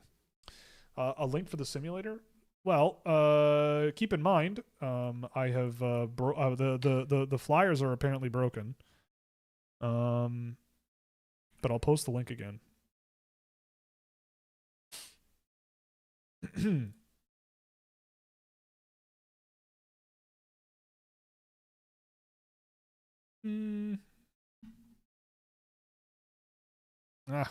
Okay.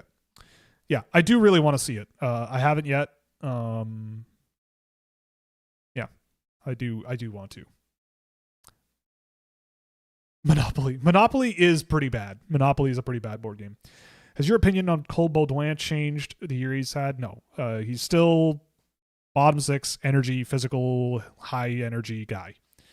I think the surroundings in the CHL have gotten worse, and that enables a guy like that to blow. Like, the difference in speed and physicality of Cole Baudouin versus the ability of a bottom pair defenseman in the OHL is way too wide. He can just rip them apart. I bet my left pinky that McKenna doesn't win the Hobie Baker for off-ice stuff. Maybe. Would you rather have Haggins or Cooley? Probably Cooley, but it's really close. Ran the draft sim as a Canucks. I got Bjork at 3 and Preston at 26. That's possible. It's possible. It's possible. Is Gustafsson or Simishev more like Slavin? Probably Simishev, I would say. Sorry if I missed it, but why is Ryan Lynn miss? We talked about it a bit. The last game we saw was really, really, really skilled and really high end. He had some really great moments on the rush. I saw a level of energy in his skating ability that I did not see going into that. And I think the upside's really high, and I'd rather bet on upside. What CHL franchise do you think has the worst track record in terms of players drafted from the team? I asked ChatGPT and it got stumped because there's no official tracker. I mean, you got to think Swift Current is up there. You'd have to iterate through all the CHL teams in the NHL probably and see who has the fewest. But you got to think Swift Current is up there.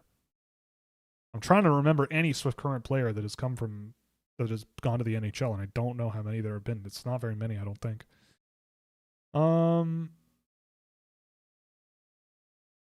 Thoughts on the Mammoth prospects change this year? Not really. I do think Tijia Ginla is more and more solidifying himself as a really high-end, at worst, top 9 energy winger with some really great finishing ability, power play upside. I love Tijia Ginla. I think he's looked really, really great this year. Desnoyers, every time I've seen him this year, it definitely is still Caleb Desnoyers. I don't know if his game has really taken much of a step this year, honestly. Baudouin, still the same for me. Simishev, still the same. He's sick. What do you like about Ignatavicius? Very well-rounded, powerful strength winger. Like, he's physical. He doesn't mess around. He's got some decent passing ability under pressure, reads oncoming pressure pretty well, moves the puck pretty well. Oh, Joe Sakic, right. How could I forget? The guy drafted like 3 years before I was born from Swift Current. Yeah, I think you're right, though. I think he was. Yeah. But Ignatavicius, like, the skating ability, it got better this year, I think. But his ability to sort of make a read, make a pass, play physical, forecheck pretty well, and do it in the NLA, or the National League, I should say, is pretty good. He's a good player. Yeah, Gradinin, I believe there's chatter about Gradinin coming over when his contract expires. But yeah, because he's kind of stagnated as well. But I did watch him not too long ago in Sharapovets, and I thought he looked really good. They're playing him a ton too. Where would the second team go? I mean, I'm biased, but the nearest, I don't want to dox myself, but I know of a place right by a GO station along the Lakeshore West line that is a gigantic big box store that sucks, and it's a massive, massive plot right next to a GO station with housing all around it that's very close to a very densely populated area. And I would bulldoze, I would buy that land, bulldoze the big box store that's there and build an arena.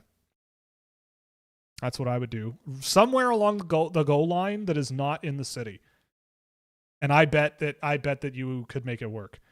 Maybe you put an addition. Actually, you also could probably put a stadium at the exhibition, where BMO Field is in Toronto. I know they have the Coca-Cola Coliseum, but if you did like an addition onto that building and kept the original architecture, you could have a really cool looking barn in there. I think that would be really, really fun.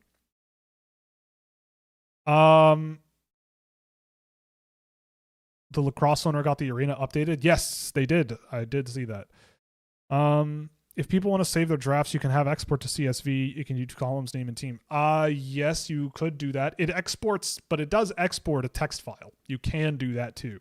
So if you just open a notepad, you can export it too, or probably Excel would work too. But I could add it. Did I vibe code it? Yes, I did. Base 44 is excellent. It's a really, really good platform. It's worth the money that I pay for it. But yeah, it took a long time to get it to where it is, but yes. I mean, I did tweak the code. You can also tweak the code in Spaces if you know how to read it. And so I've been trying to learn some JavaScript and making it work and tweak it where I feel like it's easier to just do it myself than explain it. And hope it gets it right. But it's a really good tool for it. It fills in a lot of gaps that I found with Google Anti-Gravity there was. That was really annoying me. Jake DeBrusque is a Swift Current Bronco. That's true. Yeah. Charlottetown. Yeah, Charlottetown struggles. The Newfoundland Regiment, but that's cheating. I mean, look, okay, I can add a CSV export if you want. I just figured exporting by text is also just very easy. And biasing teams toward position, I thought about that, and then I thought about how I would implement it, and I am not smart enough, nor do I believe that it's even really feasible. Like, and also like having Chicago pick a D at 2 seems implausible. Why? Like, why? They're not fixed. Their defense group is not fixed. And the last defenseman they drafted really high is struggling a little. I don't think it's unlikely at all. I don't think it's unlikely. I think any time you think it's unlikely a team is going to do a thing, they do that thing. You know? Anyway, yeah, force AJ to learn coding. I think he would quit. I think he'd rather quit. I don't think he's very good at sitting there and studying these kinds of things. The Senators held the Rangers to 9 shots tonight, and the Rangers had 3 power plays. Oh my God. Their fan base would riot if they pass on a forward. Well, I'm sorry, but like, and I don't mean that at you, but like, do they not have enough? Like, Chicago has Bedard, Nazer, Frondell, Vanaker, West, Lardis, Bem, Nestrasil, Kanserov, Mustard, Moore, Spellacy, Green. Like, I'm sorry, is that not enough forwards? Like, do they need more forwards? Like, if they have all of these guys that they've drafted really high and they still are like, we need more forwards, then they've done a bad job filling their cupboard with forwards. like, you know, the fan base is rabid for someone who can play with Bedard. Okay, well, sure, I guess. You know, I mean, who should they draft? Chicago? I mean, it depends where they're drafting. I don't know. I mean, the thing about this, the same thing, it's the same. Chicago is the same situation that they were last year, where like in the draft, they could go with how much they've drafted over the last few years, they could go any direction and it would make sense to me because they have a little bit of everything. They have a little bit of everything. They have a lot of defensemen in the system, some of whom are a lot better than others. They have a lot of forwards in the system. They have bigger guys. They have smaller guys. They have skilled guys. They have smarter guys. They've drafted so much and a little bit of everything that like they could draft a forward, and they went with Frondell, and I totally understand why, even if he might not have been the guy for me at that pick. Fair enough. And then they drafted Mason West and the other ones, Nestrasil, and Nestrasil's fine. I've liked Nestrasil this year when I've seen him. I'm not a huge Mason West guy, but it was 26, 25, something like that. Like, I don't know. Like, you've taken a huge amount of swings on a bunch of guys, and you may as well take a huge swing on a football player and see what happens, I guess. But like, I mean, I agree. Chicago desperately needs somebody who can keep up with Bedard. Like, if someone like, if it's like an Ivar Stenberg or a Gavin McKenna, then yeah, you've got your guy. But I still look at that team and look at their defense group, and I go, I don't know, man. Like, you've got Kevin Korchinski floating around, but like, he seems to be having some issues. I've really liked Renzel. I think he's a keeper. But I agree. Their biggest need is a super, super high-end guy to play with Connor Bedard. And I don't know how many of those guys that are absolute certainties there are this year that would be like, yes, first-line players that would play with a guy that good. I mean, there's part of me that would just throw Oliver Moore on a line with him and see what happened. And Frondell or something. I don't know. But yeah, I mean, look, the cardinal sin to me was not taking Demidov. Like, Demidov and Bedard on the same team, I'm sorry, but the fact that you said no to that idea, that's crazy. Blackhawks have Stenberg over McKenna on their board. Cool. Stenberg would be a great fit too. Yeah, Frondell, Stenberg, and Bedard. Sure. Totally. Stenberg would be great. I think Stenberg would play off a guy like Bedard very, very, very well. He could take off some of the forechecking pressure. He can set up Bedard a lot. He can capitalize on what Bedard can set up. That's the big one. But McKenna would also be great. And if they finish third or fourth or fifth, like, they'll have their pick of a litter that's pretty good too. The number of guys in that group that I would say guaranteed could play with Connor Bedard, I'm not so sold on that. But I don't know. We'll close on this. Have you ever been to Chicago? I visited in January to see my boyfriend, and it was generally the best city I've ever experienced. Yeah, I mean, I have once. I was there for a few days, like in 2010. I love it. I loved Chicago. It honestly, like, Chicago felt closest, like, of all the American places I've been in my life, and I've been to quite a few, it's probably the closest thing to Toronto. Like, it kind of felt like Toronto, but flipped 90 degrees. And if you look at a map, it'll make a lot more sense. Maybe not 90 degrees. Maybe more like 70, 72 degrees. You flip it backwards, counterclockwise. Then you have Chicago. And I loved it. I want to go back. I haven't been back in a long time, ever in that time. But I had a lot of fun there. It was really, really great. And I thought it was beautiful. It's one of my favorite cities in America. I mean, a lot of cities in America I do love. Chicago, Boston, New York.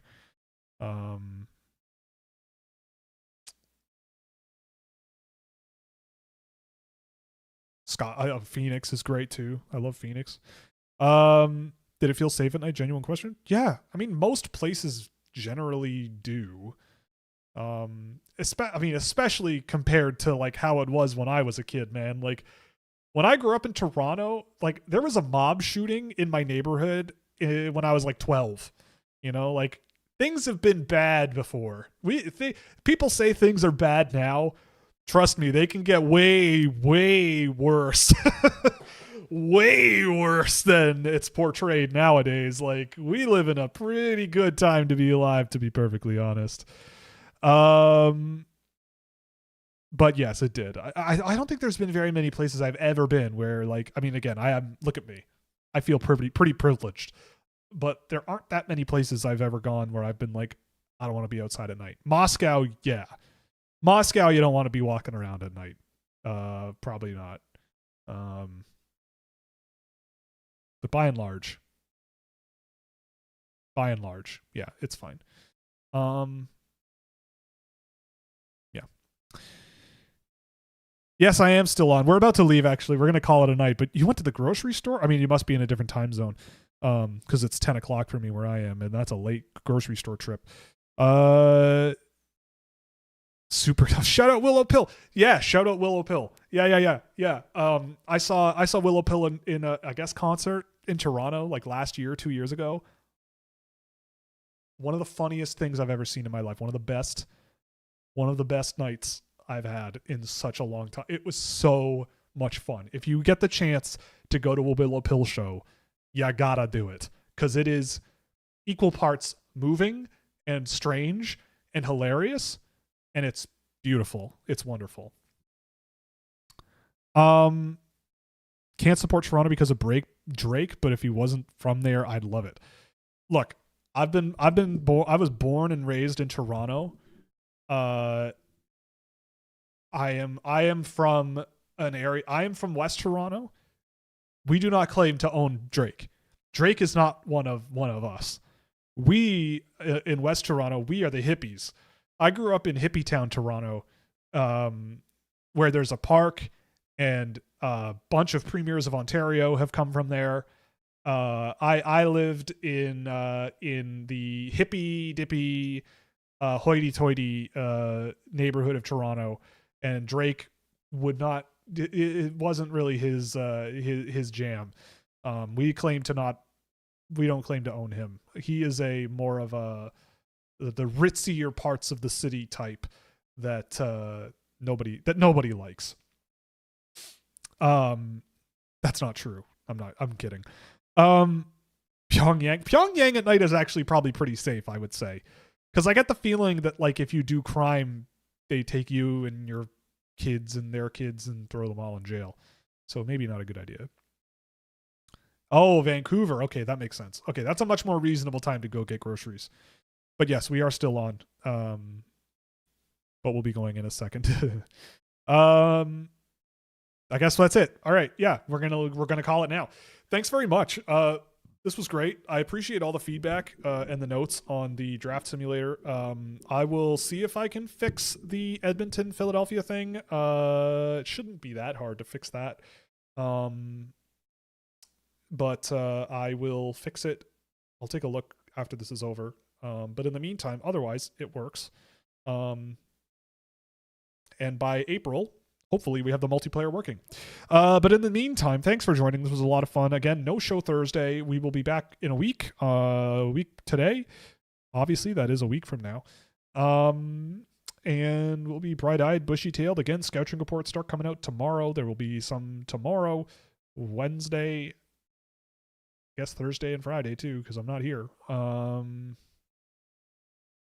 then if you're a subscriber at Scouching.ca, you can get all of them now if you want. And if you really want, you can go.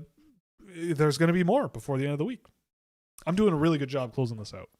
So thanks very much for watching. We'll see you in a week. Have a great weekend. Be excellent. Yeah. I guess after this way this show started, go hug your loved ones. Do what you need to do, because life is fickle.